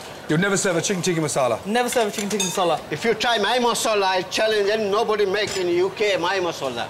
You have the best I masala? challenge any chef. You challenge Akhtar? Any chef. Yes? Any chef. How long have you been cooking, Shamshul? 41 years. 41 years. How old are you, Akhtar? I'm 29, chef. Yes, chef. When was the last time you ate a chicken tikka masala? Out of curiosity, about 12 years ago. How was it? Horrible. So I didn't like the amount of food colouring in there. I thought it was totally unnatural in colour. Do you want Shamsul to email the recipe for you? More than welcome, but it wouldn't find its way into my menu. I mean, Akhtar, I don't use any colour in my restaurant. What colour is it? Natural colour. What colour is it? Rice I cooked here is natural. What colour is it? Curry, like a lovely orangey colour from all the caramelisation of the browning of the onions and all the rest of the masala. You freshly grind the spices down in, release flavours, and it'll colour up the curry naturally. All right, but if you said it was red, then I'd probably say. We didn't. But that's we fine. didn't tell you that. So that's fine. okay. That's well done. But what I would say, I mean, when you mentioned the tikka masala from Bangladesh, they don't even have that practice of cooking in Bangladesh. They don't use the tandoor. Apart from having, Jesus! Akhtar, you don't know nothing about Bangladesh or India. Let's agree to disagree. And Akhtar is an Indian snob. Yes? OK? Yeah, I need 2 tables of 4 from you, yeah? Yes, and we'll go in the boxing ring after. OK? I fancy my chances, chef. Oh, my gosh. Now, everybody loves a curry, but as Akhtar would tell us, there's so much more to Indian cookery than a chicken tikka masala. Over 6,000 Indian restaurants in the UK serve 3 million happy customers a week, but the vast majority of dishes they offer are either chicken or lamb. Thank you. It's all delicious, but I believe with such a limited range of meats, we're missing out on a world of culinary opportunity. And to prove this, I'm going to recreate a true Indian classic, using a piece of meat that you won't find on your average Indian menu anywhere: venison. It's a wonderfully rich, gamey ingredient that's a perfect match for highly spiced flavours. I've come to Scotland in search of the finest wild deer for my delicious new dish. One that deserves a place on any Indian menu: venison masala. I'm hunting with Mo Barak Jan, who regularly stalks deer up here. Most Indian restaurants use halal meat, and I'm keen to know how wild venison can be halal. Mo's a Muslim hunter, and he's going to show me how he does it. What was it attracted you? Why do you want to start shooting? Well, it's mainly really sort of the sort of hunter-gatherer kind of thing, you know, shooting for your own food, taking it home, taking some venison home and cooking it up and having beautiful food. Joining us is Jim McCurlin, who's going to help us track down a deer. If you spot one and I haven't seen it, just go, and that's all. I'll hear it, yeah? Don't point at it. Don't point, don't raise any hands. Are we ready? Let's go. I was born ready. But deer are elusive creatures and incredibly difficult to shoot. And what could spook him? Noise, scent. After 2 hours, Jim spots our first deer. See those tall trees up there? Yes. He's just out. He's just come out. Here he comes. He's running along the bottom. Fuck, I still can't see him. There he is. Top left. See him? Oh, yeah. Yeah. Just as I'm getting ready to take the shot, I lose it. Gordon, that deer won't be coming back now. Little bastard, come back. Shit.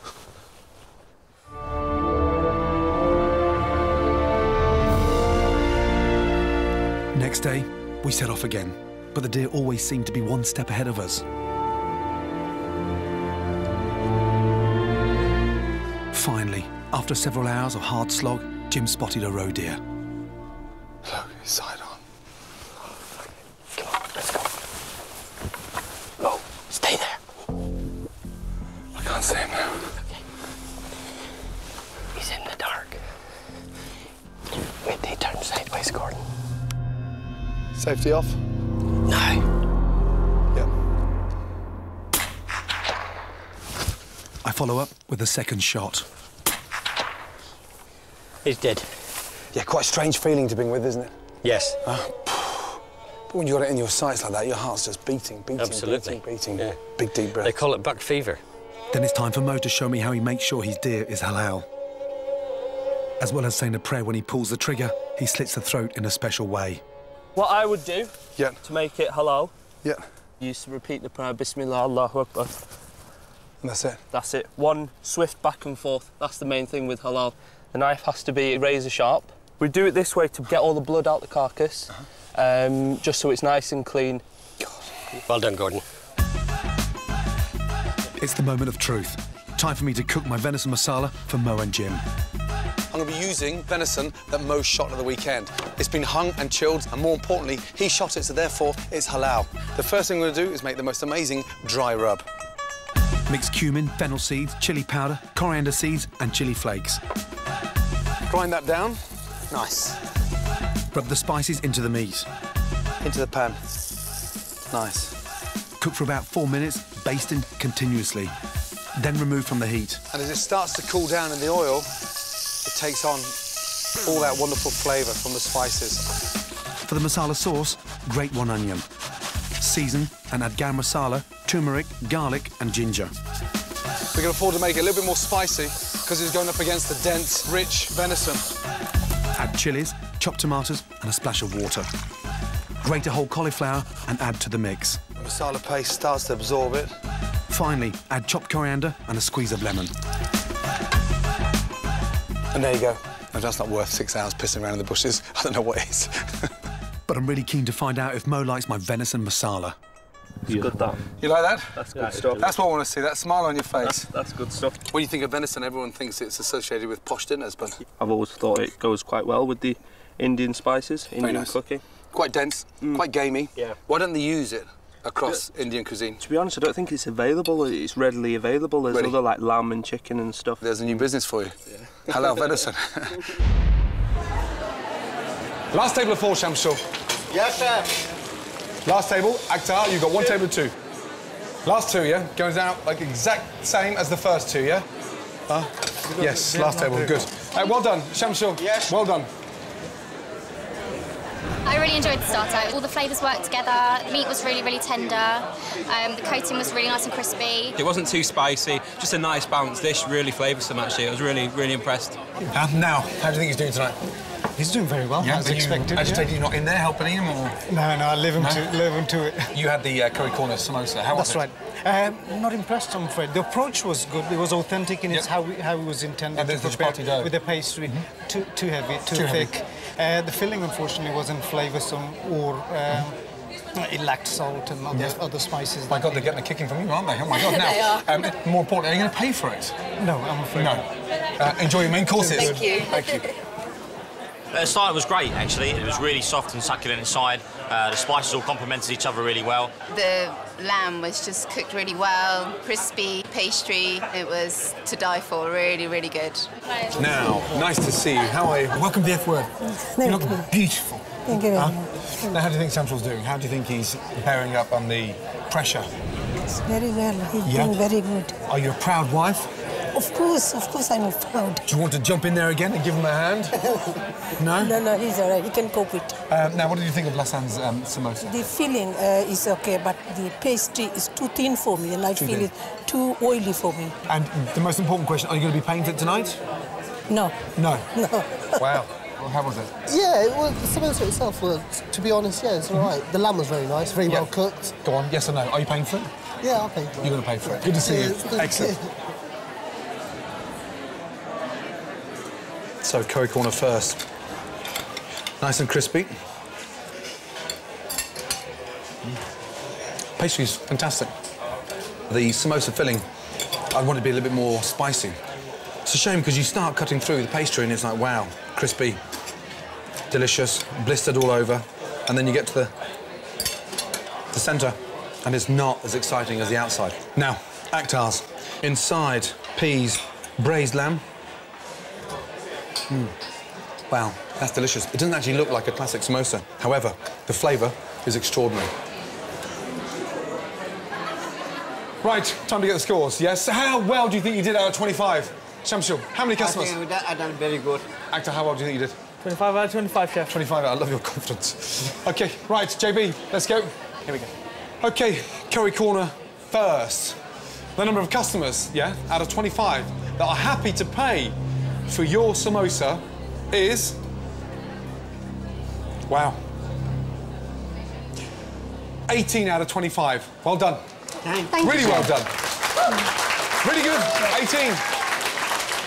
Really good. Feedback, please. What was it? Too oily. The pastry is Too too oily. oily. Yeah. OK, right, left hands. The number of customers out of 25 that are willing to pay for your samosas is... 24 out of 25. Well done. Really well done. Really well done. That is fantastic. Really good news. Really good news. Well done. Now, here we go. 18 out of 25. Yes. And 24 out of 25. Yeah, 2 very good results. Good. Clear down. Get ready for main course. Let's go. Well done. Next on the menu, Janet's mission to raise all the meat for my competition final continues. And when it comes to chipolatas, size matters. And what sex is it? I can't tell, Christine. I don't know what I'm looking for. It's a boy. How do you know it's a boy?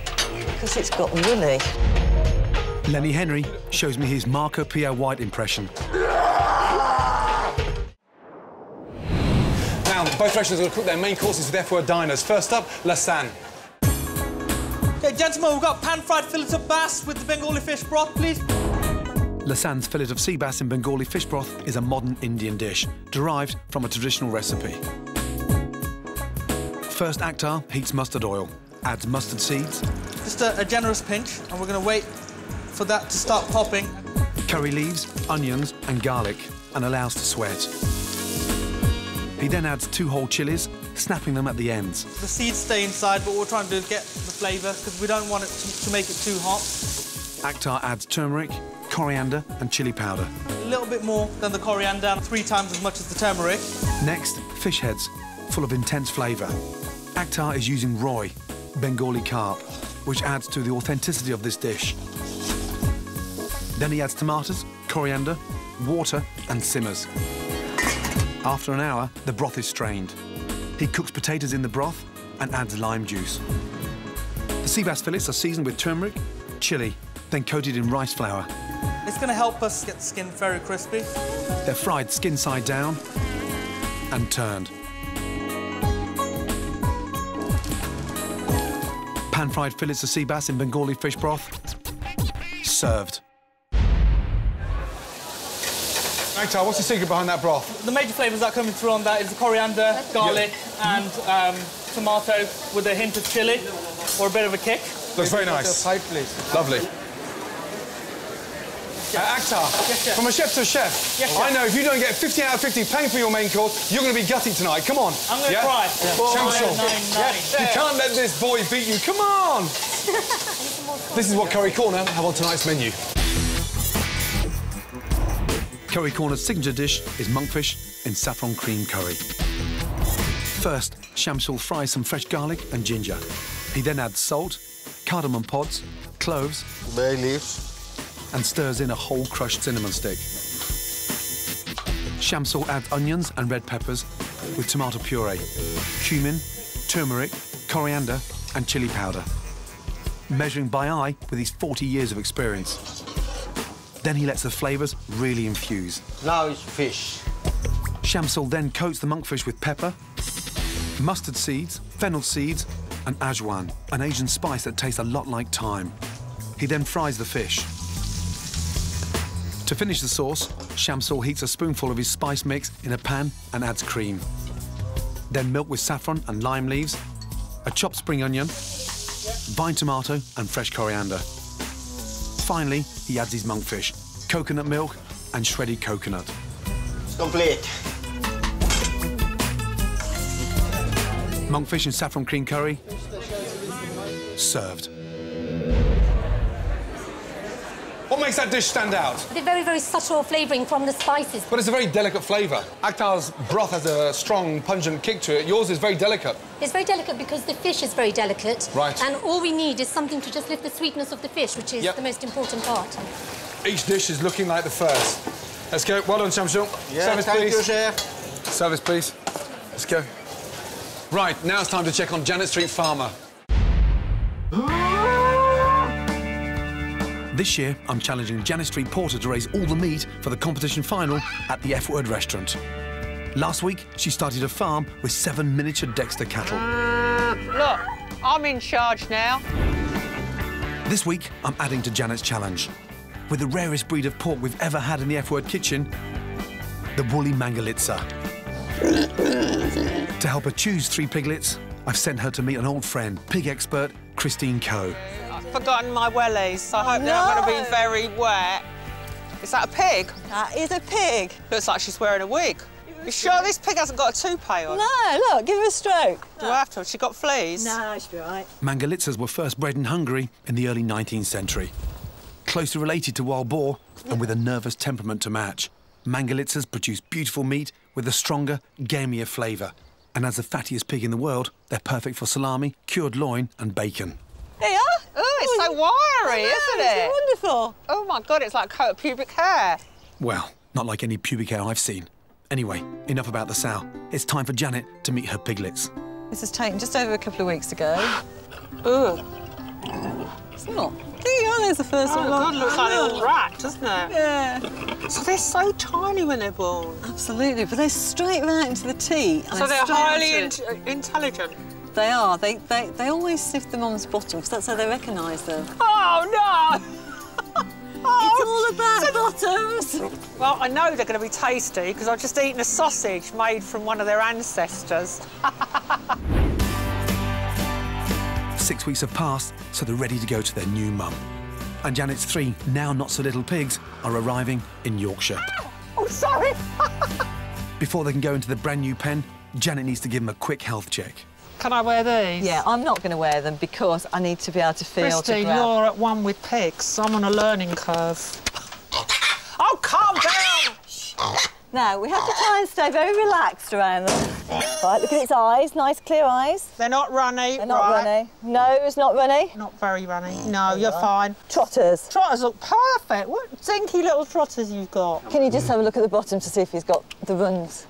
Ugh. How do I know? Just look and poke about a bit. I'm not... nothing. Right, I'm not waiting for him to have the runs. And what sex is it? What have we got underneath? Well, there's a lump. What does that mean? Have we got anything at the back? I can't tell, Christine. I don't know what I'm looking for. It's a boy. How do you know it's a boy?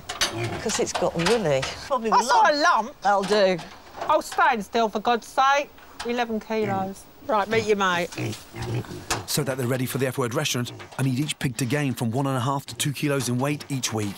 The equivalent of 2 bags of sugar. This one's much heavier. But you're leaning on it. Oh. It's really important to do these checks, particularly after they've had a little bit of stress and a long journey, just to make sure they're starting off healthy. You are now the proud owner of 3 of the rarest pigs in the UK. They look fantastic. Look, meet the neighbours. Janet's chosen her pigs and cows, and all she needs now to complete her mixed grill is some chickens. Her challenge is about to get even harder.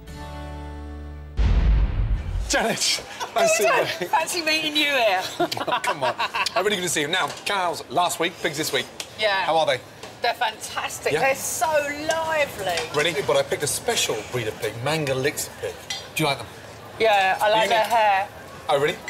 Blonde, bit pubic. More sort of the Grecian 2000 grey-ish. No, it's like your hair, but a bit curly. Oh, right, OK. I think that's why you picked them, isn't it? So you're now saying I've got pubes on top of my head. You had trouble finding their penises as well? That is the kind of thing you're obsessed with. No, I'm not. No, but has it been a problem for you in the past? In my journey through life, I've never been that obsessed with searching for penises. Is it often Funny a problem enough, with you? I know where they are. They've if settled it's down. not worth finding. It's not worth having. Now, really good to see you. Please look after my animals. Safe trip back to the farm. Every time I comb their hair, yes, I'll be thinking of you. Yeah. Come on, guys, you're the best restaurants to prove it, yes? Yeah. Tomorrow night, none of you are going to get another chance to do this again, so really make it count. The sea bass was pan-fried to perfection. It was really lovely in the broth. It was absolutely perfect. The sea bass was quite lively. I think it was quite a modern take on Indian cuisine. Everything together just complemented each other. It was beautiful, and I would definitely pay for it. The sea bass, I like very much, but this is the dish I find is too hot for me. Oh, the monkfish was amazing. The flavours really worked and it wasn't too rich. It was really beautiful. The monkfish, it was quite tough. And I just think that the spices, there was no kick to it, no kick to the dish. Right. So, Lassan sea bass looks amazing in terms of presentation. Yeah, it's bold, but it's incredibly delicious. That broth is very, very rich, and that wakes up the sea bass. Very good. Curry Corner's monkfish looks more traditional. It's very delicate. I like it, but it's not spicy enough. That needs to be a little bit more aggressive in terms of flavour. The sea bass, for me, the broth seals it. Right, let's find out how you did. Out of 50, take an educated guess. What should we say? No, I don't. Don't know. 35? 35 out of 50. Actor, out of 50. How well do you think that sea bass went down? I'm hoping we'll be in the high 40s, fingers crossed. OK. Lassan, let's do you first, yeah? The number of customers that are happy to pay for your sea bass out of 50 is...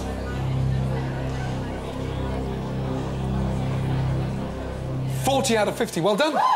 Really well done. 40 out of 50. Really, really well done. That's good. Really well done. 40 out of 50. That's good. So, JB, 10 customers didn't pay for the sea bass. Why? Yeah, too spicy. But 40 out of 50, that's bloody good. Right, Curry Corner. The number of customers willing to pay for your monkfish out of 50 is... 27 out of 50. Oh. 27. Damn. That's tough. That's 23 customers out of 50 not happy to pay. No. Why not? Too bland, and the fish too rubbery as well. And the fish being too rubbery? Yeah. OK, don't be disappointed, No, no. You can pull this back on dessert, yes? You've got to get 25 out of 25 for dessert, yes? You're both talented enough to do it, yeah? Clear down, let's go, yeah? Well done. You never know, they might be able to turn it around. Still optimistic that they will win. Now, he's one of Britain's most loved comedians. Is his cooking as good as his jokes? I'm about to find out. Are you ready? Yes, very excited, very happy to be here. I'm going to cook some Jamaican food. I need dumpling, I need pumpkin, I need yam. Yes, chef. Now, what are you cooking? I'm cooking pepper pot soup. My mum used to cook it, and it's just something that Jamaicans have. She used to serve it in a tureen for each member of the family. It's why our family's so big. We just go, come on now, the food ready. Get a spoon. What are you making over there? I'm going to do my childhood favourite soup, Scotch broth. Oh, Scotch broth? Yeah, using mutton and barley. Barley? Yeah.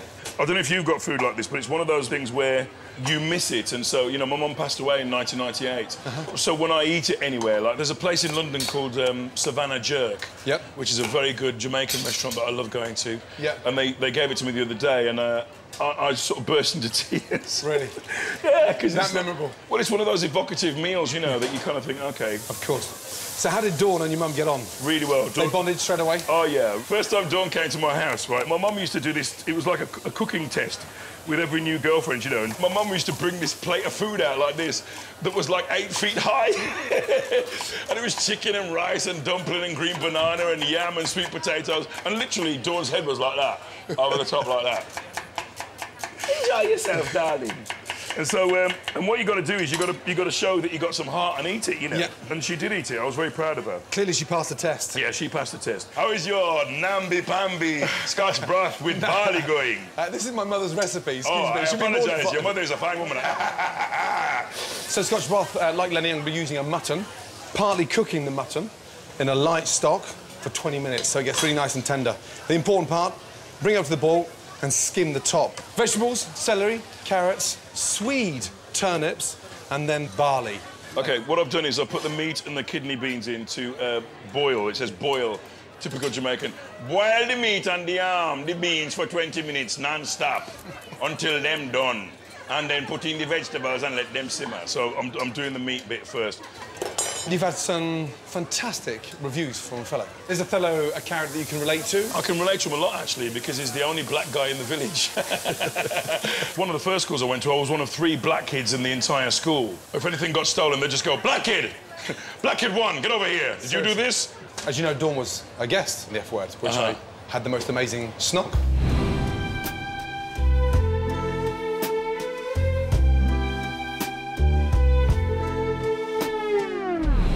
You had a snog with my wife? Was just... you don't mind, do you?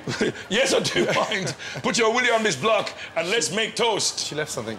Did she? Would you give it to her when you see her next, please? A handkerchief!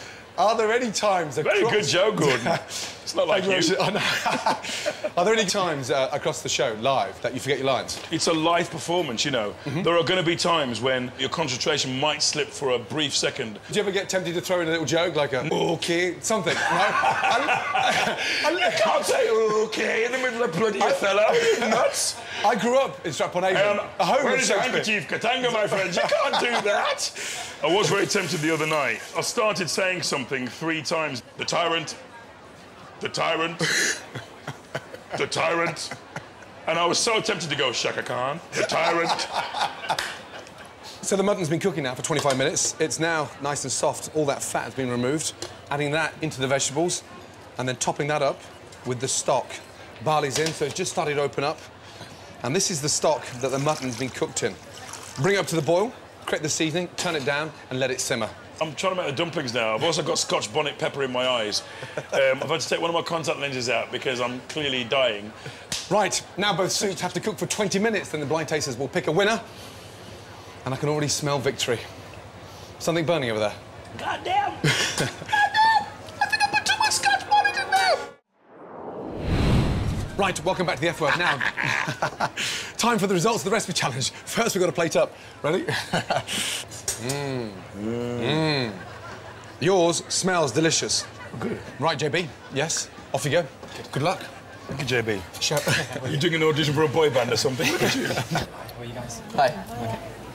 Bon appetit. Thank you. Spicy. It's quite thick, though, isn't it? Yeah, it is. The lamb could be a bit more tender. It's quite nice, actually. It's just a bit The spicy. dumplings are a bit doughy. That is really nice. This looks nice. Fresh herbs, deeper flavour. I just had a peppercorn. Barley gives a lovely texture. Right, good luck. Good luck, good luck. Oh, no, he's got that look about him. OK, let's go. How did they go down first? In yours, they loved the fact it was very, like, homey style. Homey style? Very nice, yeah. Yeah, he stole it from his mother. Yeah. Right. The score is? 4-1. 4-1. The winner is... Yeah! Well done. Yeah! For you, Gordon. I liked yours. It was nice. Thank you very much. Perfect winter soup. Too. I got K. Alas, poor Lenny, I beat him well. Well, of course you beat me. You're now a I beseech 9 you. Michelin star chef. I'm like a comedian. Get You better beat me, thy otherwise Shakespearean you're ass deep out of shit. my kitchen. Yes! Huh? How competitive is he? It's bad, isn't it? Look how happy he is. Come on! Right, now it's time for dessert. It's fantastic to spice up desserts. This is a delicious saffron poached pear with a cardamom custard. First, peel your pears. Halve, core. Add 150 grams of caster sugar to boiling water. Then a pinch of saffron. Poach the pears for 20 minutes. Mint and cardamom custard. Add 300 millilitres of milk to a saucepan. 4 crushed cardamom pods. Slowly bring to the boil. Sieve. 3 egg yolks. 50 grams of sugar. Add the cardamom-infused milk and return to the heat. Stir constantly and allow to thicken. Mint. Drain the pears. Cast the sugar. Glaze. That smells delicious. Saffron poached pear with mint and cardamom custard. Done. Once you've added the sugar into this, you've got to whisk, yeah? OK? If you leave it, OK, it goes grainy. There you go. Whisk, whisk, whisk. There, good. Good, good, good. Not much. Don't slice them too thin, otherwise they'll break, yeah? Good, that's it. Shamsul. Yes, sir. Yes, I was talking to your dear lady earlier, your wife. She's very proud of you tonight, you know that? And Marusha too. But she doesn't think Akhtar's the man for you, by the way. Just in case. There'll be a lot of mothers who think that. Good, good, good. Service, please. Very nice, very nice. That custard looks fantastic. OK, well done. Good. It must be hard for you walking around Cheltenham. They ask you for autographs, thinking that you're George Clooney? Come on. Do they? No. No? That's all the time. That's all the time. See? Yeah. Easy. OK, how are we doing? That's it? OK? Yes, chef. Good. Are we ready to go? Good. Lovely. Good. Excellent. I thought it was marvellous. I love the contrast of savoury and sweet. It was absolutely beautiful. The crispy mint was just perfect, and it just blended everything together perfectly. Thoroughly enjoyable. Really enjoyed it. I finished it all very light, very nice. It was light, it was fragrant, and generally I really enjoyed it, and I might have finished my sister's. OK, first off, end of the night, well done. I think all four of you done brilliantly well. And you are a true legend, yes? Thank you. Well done. Really well done. OK, ready for the results? JB, please. OK, thank you. Curry Corner, let's start with you first, yes? The number of customers that are happy to pay out of 25 for their dessert is...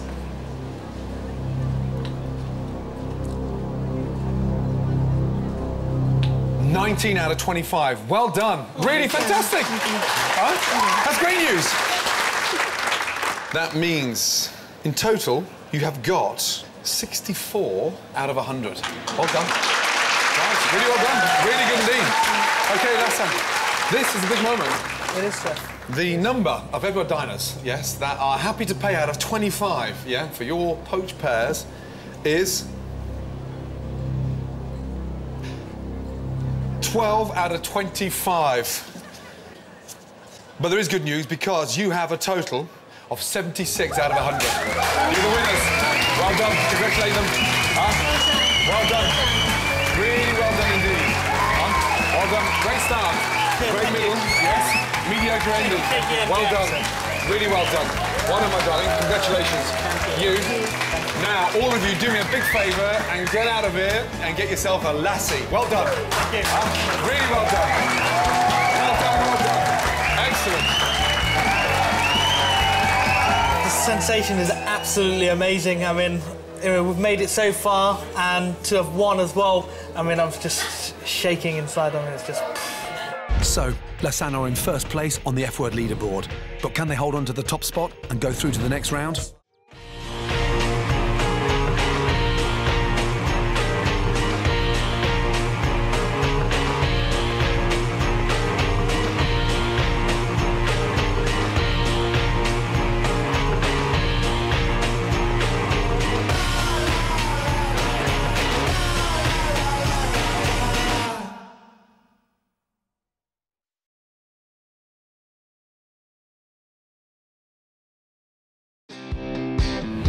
F-word's back, and this year I'm launching a competition to find our best local restaurants.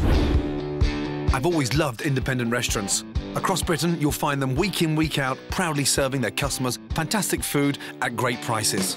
And best of all, every single one is unique. I think they deserve our support now more than ever. Earlier this year, I asked you to log on to the F-word website and nominate your favourite local restaurants. We had nearly 10,000 nominations. Together with journalist and foodie Janet Street Porter and the F-word's maitre d', John Baptiste, we set out to find the very, very best. All three of us are searching across the country, high and low, to put these restaurants under scrutiny. We've had 10,000 nominations, but there can only be one winner. Who will be crowned the F-word's best local restaurant? So far, I found the F-word's best local Italian restaurant and the F-word's best local Indian restaurant. And tonight, the competition continues with French. Our top two restaurants will be battling it out in the F-word kitchen. Starting with succulent foie gras, then pan-fried mullet with puy lentils, up against Pyrenean rack of lamb with aubergine and a rosemary sauce. And finally, both brigades make crêpes Suzette. Plus, I go back to Paris. My love affair with French food began here, and my heart still belongs to this city. Je t'aime. As the brigades go tête-à-tête, I find out who's the best tosser. Big pair of Newcastle bollocks. Way high, man.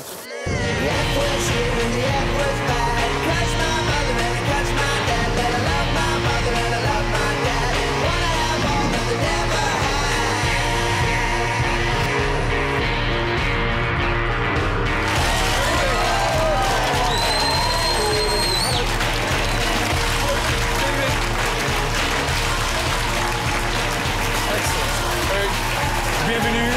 Welcome. Welcome, welcome, welcome. Right, gentlemen, welcome. Good to see you. Congratulations. Yes, you are the best two French restaurants in the country. Here's the bad news. From now on in, it's a competition. There can only be one winner, yes? The French Table from Surbiton, Surrey, and Bouchon Bistro from Hexham, Northumberland, are our top two French contenders. Here's how I found them. I've loved French food for many years. Bonsoir. So I couldn't wait to start searching for the creme de la creme of French restaurants. My team travelled all over Britain to visit the places you nominated where you love to eat. From Stroud to Cambridge, from Teddington to Tunbridge Wells, from Norwich to Battersea. Presentation-wise, it's very basic. As a native Frenchman, the F-word's maitre d' can certainly spot exceptional French cuisine. It's not pretentious, it's fairly small, it's friendly, you get well looked after. It's modern French. You know, they're not stuck up their own backsides. After months of whittling down your nominations, we finally found two outstanding restaurants. Tucked away in Surbiton, 13 miles from London, is a gastronomic treat, the French Table. How are you? Where's the chef? Bonsoir. Bonsoir, ça va? Oui, très bien, merci. Vous-même? Très, très bien, merci. What a beautiful little place. Thank you. Head chef Eric Guinard Ça marche. One foie gras, one lamb. runs his kitchen with French passion. A good plate. It's like a beautiful woman. It needs to look good, it needs to taste good, and you mustn't be disappointed because otherwise, that's it, you don't love it anymore. Eric puts his heart and soul into the cooking, and his wife Sarah brings charm to the front of house. People think that French cuisine is just, you know, heavy sauces and snails and frog's legs, and it's much, much more. Thank you. Classic combination, isn't it? Husband-wife team. Lady at the front, hard-ass chef, French behind. It's great. First up for me, rillettes of mackerel. Is that how it's normally served, like that? That's how they serve food at the Ritz. Delicious. I know it's good because I like it. And, you know, I put all my sensitive and love in it, so I know it's good. For the main course, I just had to try the house special, Pyrenean lamb. God, it's like butter. Incredible. I wouldn't expect to find a lamb of that quality on a menu, tucked away at the back of beyond of Surbiton in a bistro. The lamb's delicious. What a find. For me, the hard thing is that there's only two restaurants that are going through to cook in the F-word restaurant. And this, having been in love with French food for many years, has been a very, very tough choice. And with only two restaurants going through, the French Table's one of them.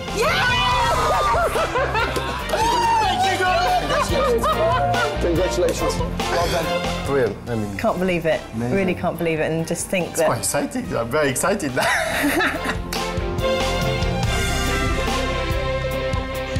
They have just raised the bar.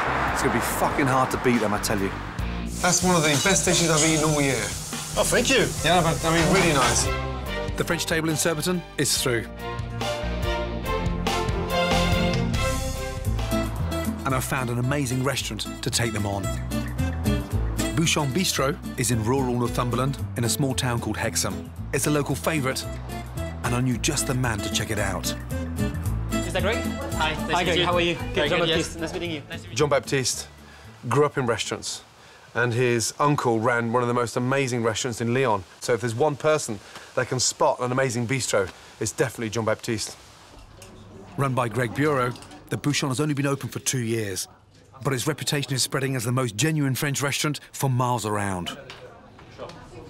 People here are well-travelled. They visited France many, many times, and it feels like they are in France when they come to Bouchon. Nicolas, enchanté, Jean-Baptiste. Ça va? Très bien, toi? Ouais, super, super.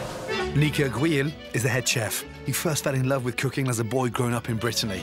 Cooking with shellfish and fish really reminds me of when I was young, and when I first started to cook, that's when I really discovered what we could do with fish and everything. It brings lots of memories, really. Yeah, for you? salad pizza. Lovely. Thank you. I wish you good appetite. Thank you. Very tasty, very fresh. The products are beautifully cooked. You can't ask for better than that. The reason I have to cook is simply because you get a whole fish, some raw vegetables, and from all that you can create something that is really magical, pretty much. The veal, perfectly cooked, so tender. You can really see that the guy behind the stove knows his cooking. Nico's obviously a very talented individual, but running a successful kitchen relies on teamwork, and his Geordie colleagues are very loyal. Is your team, are they all French or? No, none of them are. None of them are? No. So you're the only Froggy in the kitchen? Yes, and I'm the one, yeah. Me and Nico have a good relationship. I'll teach him how to reply in Geordie, he can teach me how to reply in French. It's all good at the end of the day. It's going to be a new language before long. We are, man. JB said Bouchon Bistro was faultlessly brilliant, and in this category, I was prepared to trust his instinct 100%. Hi, it's Gordon Ramsay. How are you? Very good, thank you very much. The French category has been huge. I bet. There can only be 2 restaurants that go through to the F-word dining room. Right. So, the Bouchon Bistro is one of those restaurants. Congratulations. Oh, wow. You're through. Goodness me. Well done. Fantastic. Bravo. Merci. À bientôt. À bientôt, Gordon. Best wishes. Bye bye. Merci. Au revoir. Au revoir. Oh. Sorry, guys. Nico, we are going to London. Bravo. Bravo. Well done. Wow, fantastic. It's just amazing. Absolutely amazing. It's just, can't believe it. Eyes filling up. What does it mean? We made it. Yeah, well done, ready.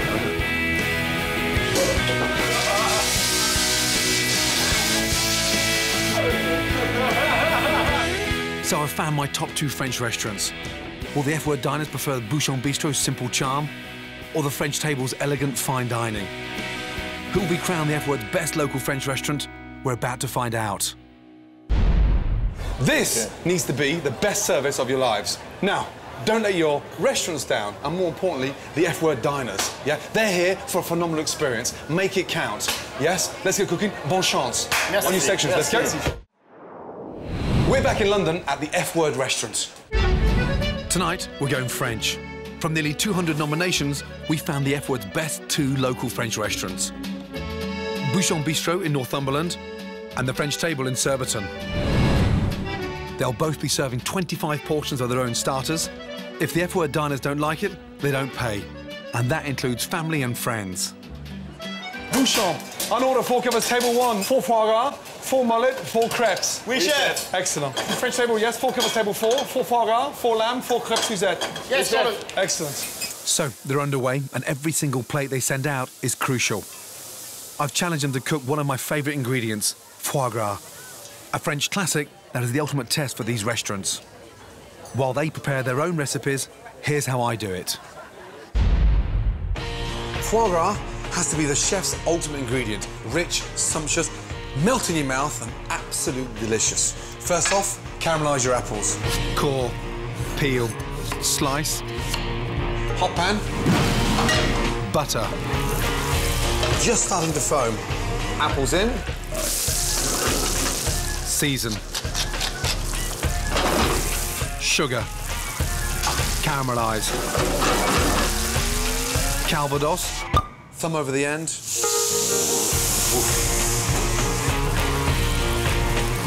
Remove from heat. Tarragon. Chop.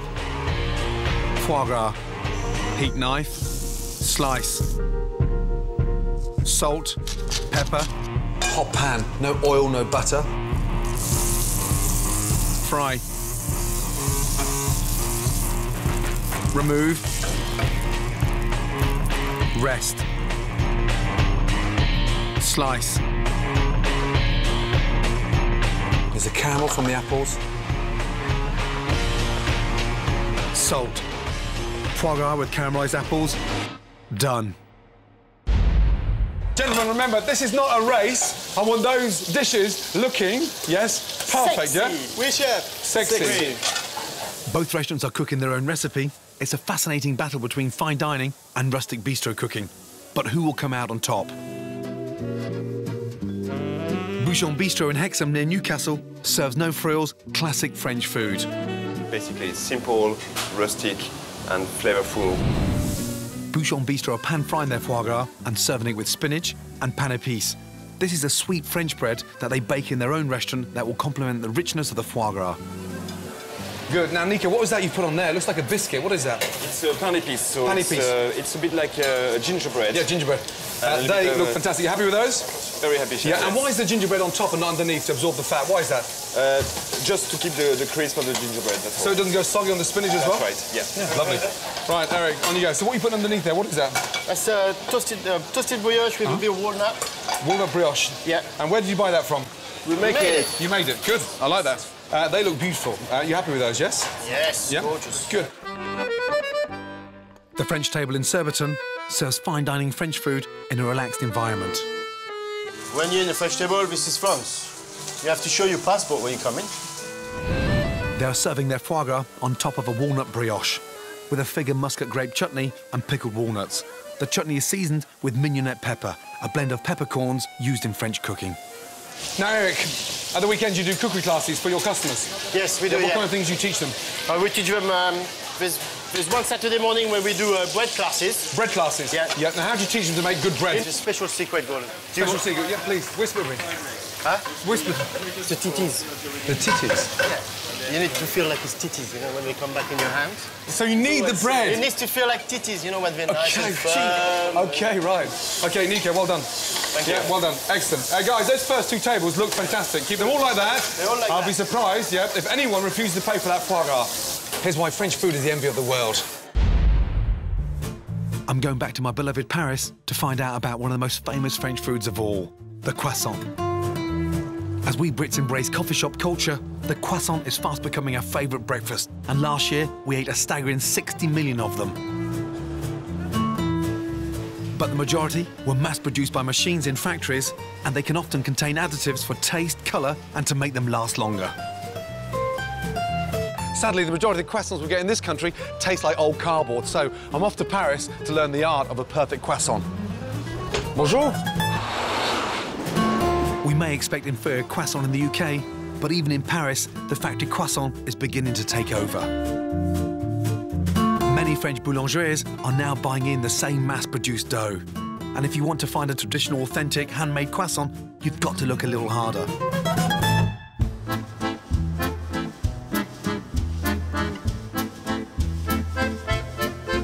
As a young chef, I spent a couple of years working my arse off in Paris. I was very fortunate to live above the most amazing boulanger, eating croissants 7 days a week. What I never got a chance to do was perfect the perfect croissant. So I'm going back to the floor to see if I can turn out a batch of croissants as a pro baker. Arnaud Delmontel has been hand-making croissants for over 20 years. Bonjour, Arnaud. Ah, bonjour, Gordon. He's a Parisian baker who's still producing the delicious, rare handmade versions we're all missing out on. What's the secret behind your croissants? Love, butter, yeah, good ingredients. Yes. And can you teach the perfect croissant, or is it all in the feel? It depends of the student. Right. I hope I don't disappoint him. OK, so whose recipe is this? Did you steal it from an English chef? Not really. The ingredients to make the dough are simple: flour, sugar, milk, salt and yeast. But they're perfectly balanced, and the smallest mistake will ruin the entire batch. With water and eggs added, the dough is then chilled and rested to use for the next day's baking. OK. 24 hours. So you're that far in advance? Every time you're always in advance? Yes. Using yesterday's pastry, the dough is gently rolled before we add the key ingredient. OK. And that's the butter? That's the butter. So it's like a whole slab of butter in the middle. Voila. The French love rich foods, and almost a third of every mouthful of Arnaud's croissants will be butter. The best butter you can find on the market. Which is rare today because a lot of croissants are made with margarine and cheap forms of fat. To produce the all-important layers in a croissant, the dough has to be rolled, then folded, rolled, then folded 3 times to create over 70 layers of dough and butter in each croissant. The pastry is cut into triangles and rolled into the famous croissant shape. But you need to be gentle so as not to crush the layers. It's a technique the French have perfected. And do it like this, but so don't... you're caressing it. It's like you're caressing a... Ouais, you're stroking. Tu caresses, mais tu n'écrases pas. Right. Caress, but don't crush it. Every morning, he has the challenge of hand-rolling 400 croissants for discerning Parisians. Can I match his lightning speed? So there's 40 croissants here. Yeah. Normally, how long would that take you to make and roll? Around 3 minutes. 3 minutes. Okay. 3, 2, 1. To match Arnaud, I needed to be able to roll one every 4.5 seconds. Attention, tu caresses. Don't crush. Shit. Ah, merde. 50 seconds left. 5, 4, 3, 2, 1, 0. Shit. Fuck. So that's 33 minutes. So I'm 10 behind. I thought coming back to Paris wouldn't be like what it was like 20 years ago when I was getting my ass kicked. The rolled croissants are then gently heated to activate the yeast so they rise. They're glazed with egg and then they're baked. Right, see you in 20 minutes and come out crispy, golden and delicious. Je t'aime. The smell was taking me back 20 years. Smell is amazing. I couldn't wait to taste if all our hard work was worth it. My God.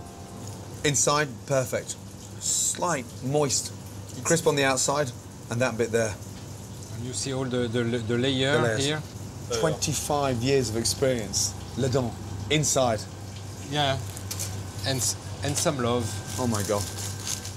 That is amazing, honestly. And thank you for giving me a proper insight to a bit of French history. Huh? It's my pleasure and my passion. Delicious handmade croissants are a world away from factory versions, but I want to put this to the test. I'm back at the Gare du Nord to conduct an unscientific but very revealing test on some Francophiles. Will they prefer a handmade croissant by me, or are they going to be conned by something processed? That's the first one. I've been eating croissants for a week. You've been eating croissants all week. That's great news. Which one out of both croissants do you prefer? The flakier one. I prefer this one. It's got more taste. My God, this is whitewash. First one was drier. First one was dry. Second one was moist and creamier. Creamier. That's interesting. The first one or the second one? Second one. The second one. Now, in terms of flavour, do you prefer the first one or the second one? Second one. Now, which one do you prefer? The first one or the second one? Second one. Second, sir? Second. Second. Why? Why? The layer is more layer. That one tastes like a proper one you might get from a decent restaurant. Now, which one do you prefer? The first one or the second one? Second. Second. Why? Tastier. Tastier. She's spot on. I'm so glad that the public prefer the handmade buttery croissant. Everyone should be asking their baker if theirs are handmade. Croissants from a factory in France? C'est de merde. Nico, how long have you been the head chef at the Bouchon? About a year and a couple of months. And what's Craig like as a young sous chef? Does he learn quickly? He does. He's a good grafter. He loves his job. He's really fast. Where are you from, Craig? Whereabouts? I'm from Newcastle. Newcastle? Yeah. So you're a supporter of Newcastle? Yes. Or you were until they disappeared out of the Premier League? Thanks for that, chef. Yes. Damn. And Nico, last table, yeah? Well done, yes? Yeah, that's right. Yeah, 2 colours. Let's go. You know where we're going. Yes? Go, please.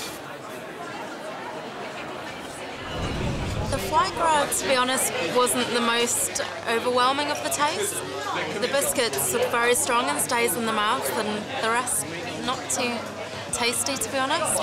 Paula, my darling, welcome. How are you, sweet? I'm fine, thank you. Good to see you. Welcome to the F Word. How do you think, Craig, your son is doing this evening? Oh, I think he's doing amazing. Yeah. He's a very determined, focused young man. What would it mean for him tonight to win? Oh, I mean everything.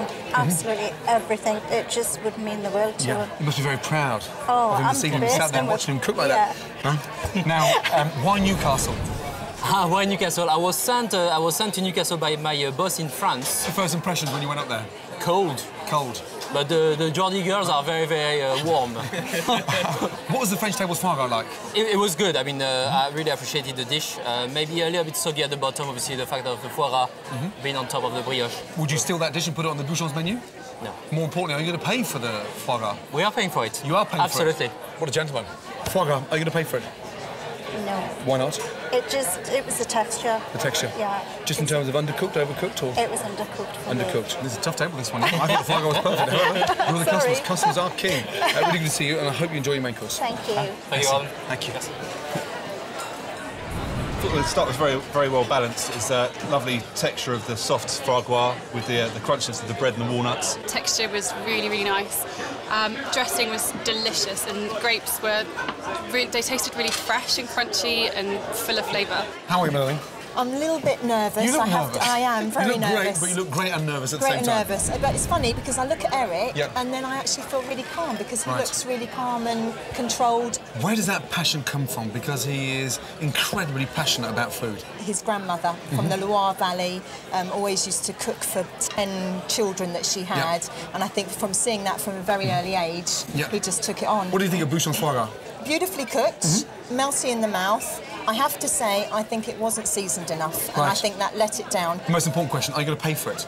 I said no. You said no? No. Bouchon's foie gras. Pan épice, it's like a gingerbread on top. Foie gras, it's very pink in the middle, that. Sauce, finished with apricot, and some proper spinach. Flavour, delicious. For me, it needs a bit more colour on the outside and a little bit more salt. Slightly bland. French table. Presentation, lovely. A really nice colour on the foie gras. Foie gras is more cooked inside. Really good. Foie gras nice and crisp on the outside, cooked perfectly. Bouchon, just a little bit too pink. But what did the diners think? The results are in. How well do you think you did out of 25? I don't know. I'd say 14, 15. Pessimistic? How well do you think you did out of 25, Eric? 26. 26? You had one. Excellent. OK. First of all, before I announce the results, congratulations, to you both, I thought you did bloody well. Thank you, Gordon. Thank you. Thank you. So, Bouchon, you go first, The number of customers out of 25 that are happy to pay for their foie gras is... It's 15 out of 25. Thank you. Really good. Thank you. 10 customers not wishing to pay. Feedback? Slightly too oily. Slightly too oily? And a bit undercooked. And a bit undercooked. Right. French table. Yes. The number of customers out of 25 that are willing to pay for your foie gras is...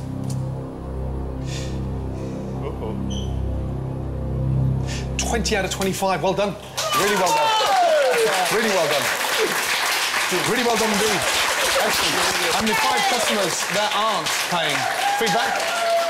Feedback? A little bit too bland. A little bit too bland in terms of seasoning? Yeah. Both of you, well done, Thank you. You're only 5 behind. This can change. You're now going to be cooking 50 portions of your lamb and 50 portions of your grey mullet, Make it absolutely exceptional. You can pull this back easily. Clear down, get ready for the main course. Well done. Welcome back to the F Word. Right, now both restaurants are going to cook their main courses. First up, Bouchon Bistro. So you ready for that? I'll have the grey mullet. Grey mullet? 3 mullets, Bouchon Bistro's signature dish is fried grey mullet with puy lentils. First, Nico dices a carrot and onion, adds puy lentils, a bouquet garni, some veal stock, and simmers. For the shellfish bisque, he fries off langoustine heads and shells, flambés with cognac, and adds shellfish stock. Cooking with shellfish and fish really reminds me of my time in Brittany. He strains the mix, adds cream and butter, and leaves to reduce. Nico fillets the mullet, scores the skin, and fries, leaving it pink in the middle. He quarters cep mushrooms and fries in butter. We get the ceps from a guy called, well, we call him Andy Mushroom, we don't know his name really. Puy lentils, mushrooms, mullet, shellfish sauce. 1 grey mullet on table 2. Bouchon's grey mullet with puy lentils and ceps, served. When you cook grey mullet, would you cook it like salmon and serve it a little bit pink inside, or cook all the way through? Slightly pink. Slightly pink. A little bit of moist in a sense. Because the English are somewhat squeamish a little bit, with sort of slightly pink. Yes. Yeah? Yes. Almost it's translucent. hard to get there. Often, not often, but every now and then the fish comes back and they ask it in a restaurant to be more cooked. Through, Yeah. I love that langoustine sauce. Yeah, it needs that kind of luxuriousness with lentils, yeah? Yes. Huh? Very good. Service, please. Le dernier service, celui-là, right? Eric, you have an English wife? Yes. Yes? What's wrong with French ladies? They're too cocky. They're too cocky? Oh, too snobby? Snobby. Oh, too posh. I used to have a French girlfriend. Yeah? Hairy. Hairy? Yeah. For place, please, Gordon. Here's what the French table are cooking for main course. Come on, guys, ça marche. One foie gras, one lamb. The French table's signature dish is Pyrenean rack of lamb with aubergine tempura. Eric first prepares the spatule, a different take on pasta popular in Alsace. He whisks with water, eggs and creme fraiche, and pipes the spatula into boiling water to blanch. Really cold water, stop the cooking straight away. To make his puree, Eric scores an aubergine, adding oil, salt, nutmeg, herbs de Provence and bakes. He blends the baked flesh with a knob of butter. We sell loads of portions every night. Eric seals his lamb and adds garlic and rosemary. For the gremolata, a chopped herb sauce, he mixes garlic, parsley... Not too thin. I don't like when it's too thin, you lose too much flavour. ...with lemon juice and olive oil. Tiny pinch of salt, and that's it. He deep fries aubergine in tempura batter. Then Eric fries girolles, a chopped shallot, and his spatula with butter. And adds white wine and cream. Aubergine puree, girolles, tempura, lamb. It's just pink. Beautiful. It's not nice to ask for well done in a restaurant. Pyrenean rack of lamb with tempura aubergine, served. It looks fantastic. I love the smell, the fragrance. Are you using rosemary there or thyme? Yes, what is that? No, rosemary, a little bit of rosemary, bit of parmesan instead of the salt. Yep. As a seasoning. So the French have got a reputation for being arrogant. Would you call yourself an arrogant Frenchman? No, I'm becoming more English. A bit more English? Yeah. As you're getting older, you're getting more mellow? Exactly. Yeah? Now, the scores are incredibly close so far. There's only 5, yeah, points in front of you. So you can pull this back, yeah? Keep it going, yes? I will. Really good. Make sure all that seasoning is exactly the same way. Yes, got it. Fredo, aubergine nice and crisp, gremolata finished on top. Yes. Craig, lentils tasted, yeah? Not just the first pot, everything, yes? We chef. Eric, last table, yeah? Make them as good as your first table, yes? Got it. Let's go, please. The dernier tab. Let's go. Well done. Yeah, Eric, really well done. Bravo, Nico. Merci. For me, I think the mullet was my preferred course. The flavours in it complemented a lot better. I loved the fish. The sauce on the fish particularly was lovely. It was really subtle. Now, good to see you again. Yes. Talk about the grey mullets. When I saw the presentation, I thought the colours looked a bit bland, and it looked quite flat. It didn't look. It didn't look inviting. Like, yes. No wow factor. No, no vavavoom. No vavavoom. No. But you're not going to pay for it. No. It had lamb, it was absolutely beautiful. It melted in the mouth, every texture complemented the next, so it was an absolute pleasure to eat. I thought my lamb was really, really well cooked. I like it really rare, so the rest of the table thought it was undercooked. I absolutely loved it. It was really moist and tender. How was the lamb?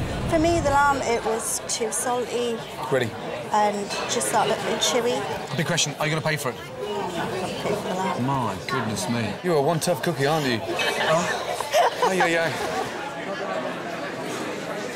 Bouchon Bistro, grey mullet. Now, not the most widely renowned fish. However, lentils, ceps, and a really nice langoustine jus. That's delicious. Because he's managed to enhance the flavour of the grey mullet with that amazing light langoustine bisque sauce. I hardly ever use grey mullet, but the flavour of that is delicious. More importantly, highly sustainable, and the ceps go brilliantly well with it. Really good. Right, French table's lamb. Beautifully cooked, nice and pink. Aubergine puree, it's quite interesting. Girolles mushrooms and a very light, fragrant lamb stock. There's a lot of things going on that plate. However, The balance is absolutely perfect. My one slight concern is all this raw fat here. Two really seriously unique dishes. However, I think the grey mullet just has the edge. Right, first of all, before we get the results, well done. Seriously well done. Yeah? Thank you. OK, JB. Thank you. Dis-moi là. This time round, I'll switch it around. We'll start with the French table. The number of customers that are happy to pay for your rack of lamb out of 50 is...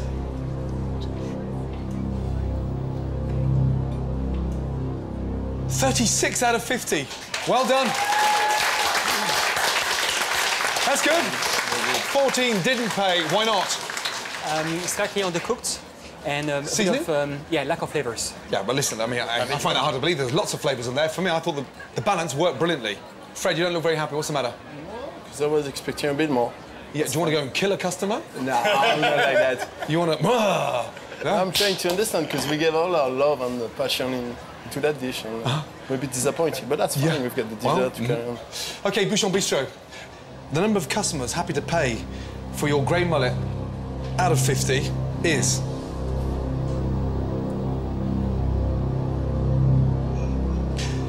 It's 40 out of 50. Well done.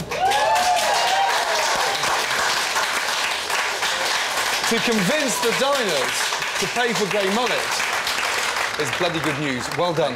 Bouchon Bistro, so far you have 55 out of 75. French table, you have 56 out of 75. That's amazing. Well done. Great job. OK, it all comes down to dessert. Yep. Clear down, get ready for your crepes, yeah? Okay, well done, good job. Thank you.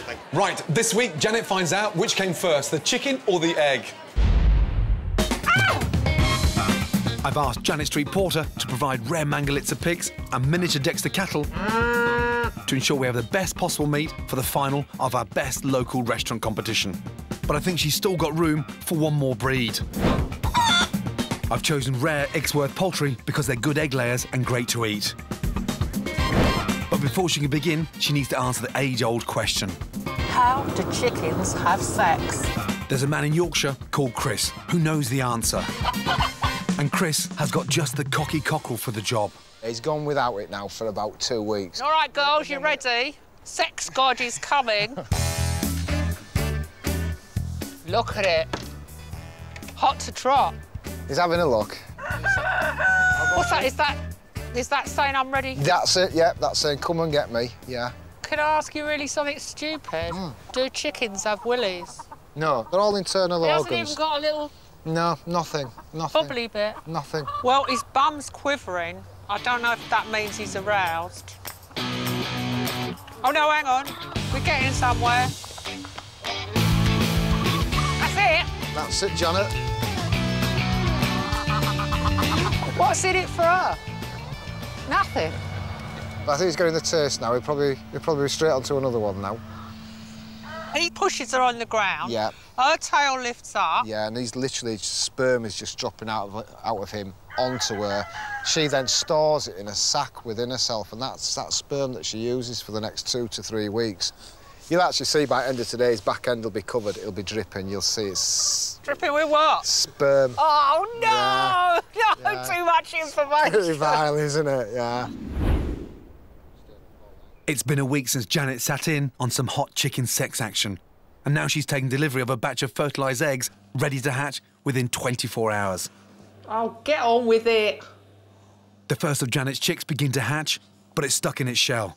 Acting on advice, she performs an emergency exarian. I've got to give this one a little bit of a helping hand. He's got stuck. I'm taking a bit of the shell off to give him a bit of help. All right, all right. I've got to put it out of his misery. I can't stand that tweeting. There's a leg. I'll have a leg out. Oh. Stop mucking about. What's it? The mother and child. New chicks need to spend around 3 weeks gaining strength and weight under a broody lamp before they can go free range. So Janet books her new arrival in with a neighbouring farm for some heat treatment. You're looking a bit healthier. I'll tell you what, you're just like Peter Mandelson, the ultimate survivor. I'm going to call you Mandy. 23 chicks from another batch have hatched and join Mandy under the lamp. With the birds settled and soaking up some rays, all Janet can do is leave them to grow under the care of her neighbour Jack. When Janet returns to check on her chicks, she's amazed at their progress. God, they're huge. Where's my Mandy? Where's the one I hatched? Well, she never grew, actually. Came in one morning, she was just... Dead. Dead as a doornail, I'm afraid, yeah. The thing is, I've never given birth, and Mandy, I brought Mandy into the world. I'm pretty pissed off Mandy couldn't shape up. Forgive me, there's nothing more to say. Please forgive me. So this is what we're left with. But these have grown so much. I can't wait to see how big they are in 4 weeks' time. Yeah, no, they've certainly grown by then. Janet's got a healthy batch of chicks. Exworth mature rapidly for the table, so our diners in the final can look forward to some fantastic chicken in the F-Word restaurant. Right, welcome back to the F-Word. Now it's time for dessert. Crêpes Suzettes, basically pancakes, a real old-school classic. First off, you make the batter. 125 grams of flour, salt, 2 eggs, beat, make it well in the flour, combine, slowly add 300 ml of milk, add melted butter, whisk, orange zest, set aside to rest, sauce, oranges, peel and segment. Keep juice, heat 50 grams of sugar. Look at that caramel, really nice and dark. Grand Marnier. Add the orange juice. Remove from heat. Coat oranges. Crepes, butter. Flip and cook the other side. Fold into quarters.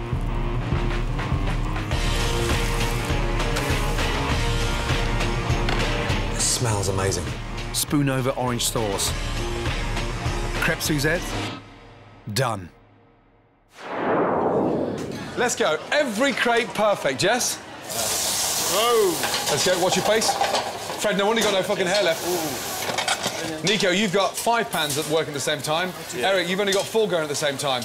We're going to put 2 more then. Is that the difference between Brittany and Paris? Brittany are the experts on the pancakes. The French table were beaten in the main course by Bouchon Bistro. They're clearly feeling the pressure and they seem less confident now. Maybe because they're just 1 point in the lead. It's neck and neck. For the French table, winning could catapult this exciting suburban restaurant into the London Super League. Just to win. There's no English word for that. There's no English word, so I'll have to find a French one. It'd be fantastic. For Bouchon Bistro, success tonight could really put this rural northern restaurant on the culinary map. If Bouchon were to win, it will be just amazing. I think it'll really boost our confidence. The pressure is on. Jesus Christ, you just burnt your eyebrows. Don't go crazy with the sauce, guys. They go crazy with the sauce, you're going to flood the pancake and make it soggy, yeah? Yeah. They look delicious. Well done. Service, please. Nico is a great tosser of pancakes. You're folding yours with a palette knife. Why are you opting out, not tossing your pancake? I'm concentrated. It's an important toss, yeah? You're going to flip it or you're going to use a spatula? I think you've got the balls to flip it. Oh, chef. Go on. Well done. Well done, well done, well done. Big pair of Newcastle bollocks. Right, sauce. Watch it. Putain. Shit. Don't worry, I got another one. This is fascinating because they're pretty much neck and neck. However, I think Nico's got the edge because he's calm, he's collective, and those pancakes are absolutely delicious. Eric, all of a sudden, has sunk into one, slightly disappeared, all that swagger's gone, and it's less arrogant and more focused. This is neck and neck, yeah? Right, those crepes are sat there. Sauce coming, or...? Yeah. Yeah? OK, now you don't serve as much sauce as Nico. Why is that? You just want it less? Yeah, less I think soggy? it'd be too soggy otherwise. I like my pancakes not too soggy, you know? I get nervous when you're this quiet. Why have you clammed up? Why have you gone into one? Are you sulking? It's a bit thick. It's a bit thick. Well, let it down, no? Yeah, we will. Do you need some more milk? Yes. For demander quelque chose, alors. Okay. I told you to say something. I feel like I'm cooking with a completely different chef. Sorry, go ahead. Starter, main course, confident, bien. Now all of a sudden you've gone into one. What's the matter? Nothing, it's okay. Come on, keep it going. Come on, come on, come on. I thought you would rise to the pressure, not sink. Go. Excellent. Delicious looking crepes and, yeah, Job well done. It was absolutely delicious, really nice and moist, and went really well with the tang of the orange, and just it was fantastic. Do you have a bit of a sweet tooth? Yeah, actually, Yes? yeah. How were the crepes desserts? Fantastic. Fantastic, yeah? What do you like most about them? They were just so light, and the sauce was absolutely fantastic. Yeah. It wasn't too bitter, it wasn't too sweet. No. And the big question, are you going to be paying for your pancake? I am. You are? Yeah? Good, I'm glad to hear. Amazing. Colin, you've actually closed your restaurant to be here tonight. Absolutely. Yes? If you don't win, will you regret closing the restaurant? Not at all, no. It's been a fantastic experience. We loved it. No regrets whatsoever. Our customers are supporting us all the way. Fingers crossed, it's going to be tight, this one. Yes. More importantly, whatever happens at the end of this result, you should be incredibly proud of your team, and you should be incredibly proud of your son. Definitely. Yeah? Definitely. Yeah. Thank you. Thank you very much. If we win, you'll be able to hear her from Newcastle. I'm not kidding you. She'll be like an atomic bomb going off. I thought my dessert was okay, to be honest. I like the crepes were well cooked, they had good flavour, but it lacked a bit of sauce, and the fruit could have done with a bit more. And I thought the flavour wasn't as strong as it could have been. I love the crepe, absolutely, just really soft, crispy on the outside as well, which is just perfect. Not overcooked, not stodgy, light, fluffy, went down really nice. Dessert. Yes. It was a little bit too thick for the pan. Right. Yeah, and I didn't think there was enough sauce and not enough. I was waiting for a bit more of a punch. Right. They were cooked by your husband? I'm sure they were. Damn. Yeah, so it's really nerve-wracking now. Are you going to pay for them? No, I didn't. You're not paying for your husband's crepes? No, not today. That's very fair-minded. Yeah. And how's it going to be in the back of the taxi on the way home tonight? Not very good. One in the front, one in the back? Yeah, I think so. One in the spare room. One on the roof. Yes. So the results are in, and it's time to find out exactly who will be crowned the F-Word's best local French restaurant. Good luck to you both, yes? JB, OK, French table, going to go first with you, yes? And for your dessert, out of 25, you got...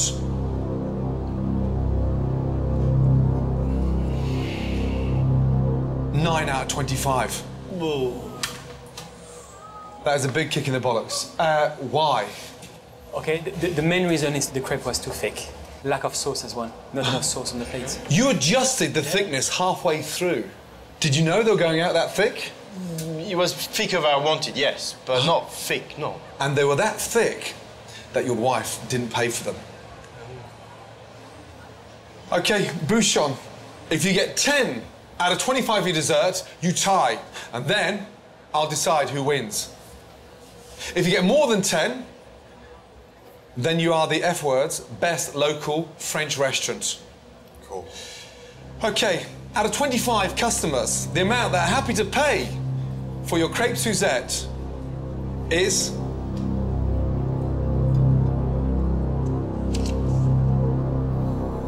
is 17. Well done. Well done. Well done. Really well done. Oh, God. Eric, 2 fantastic courses. Absolutely fantastic courses. Lamb, superb. Foie gras, excellent. Really, really, really good. OK, Bouchon, congratulations. You're now 3rd on the leaderboard. I hope to see you in the semi-final. Congratulations. Now all of you go out and get a glass champagne. Well done. Well done. Well done. One more. I can't speak. Honest to God, I'm just so proud. Really, really proud.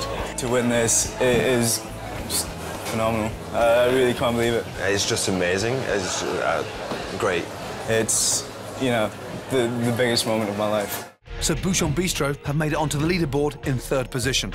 But with 6 weeks to go, will they hold on to their place in the semi-final?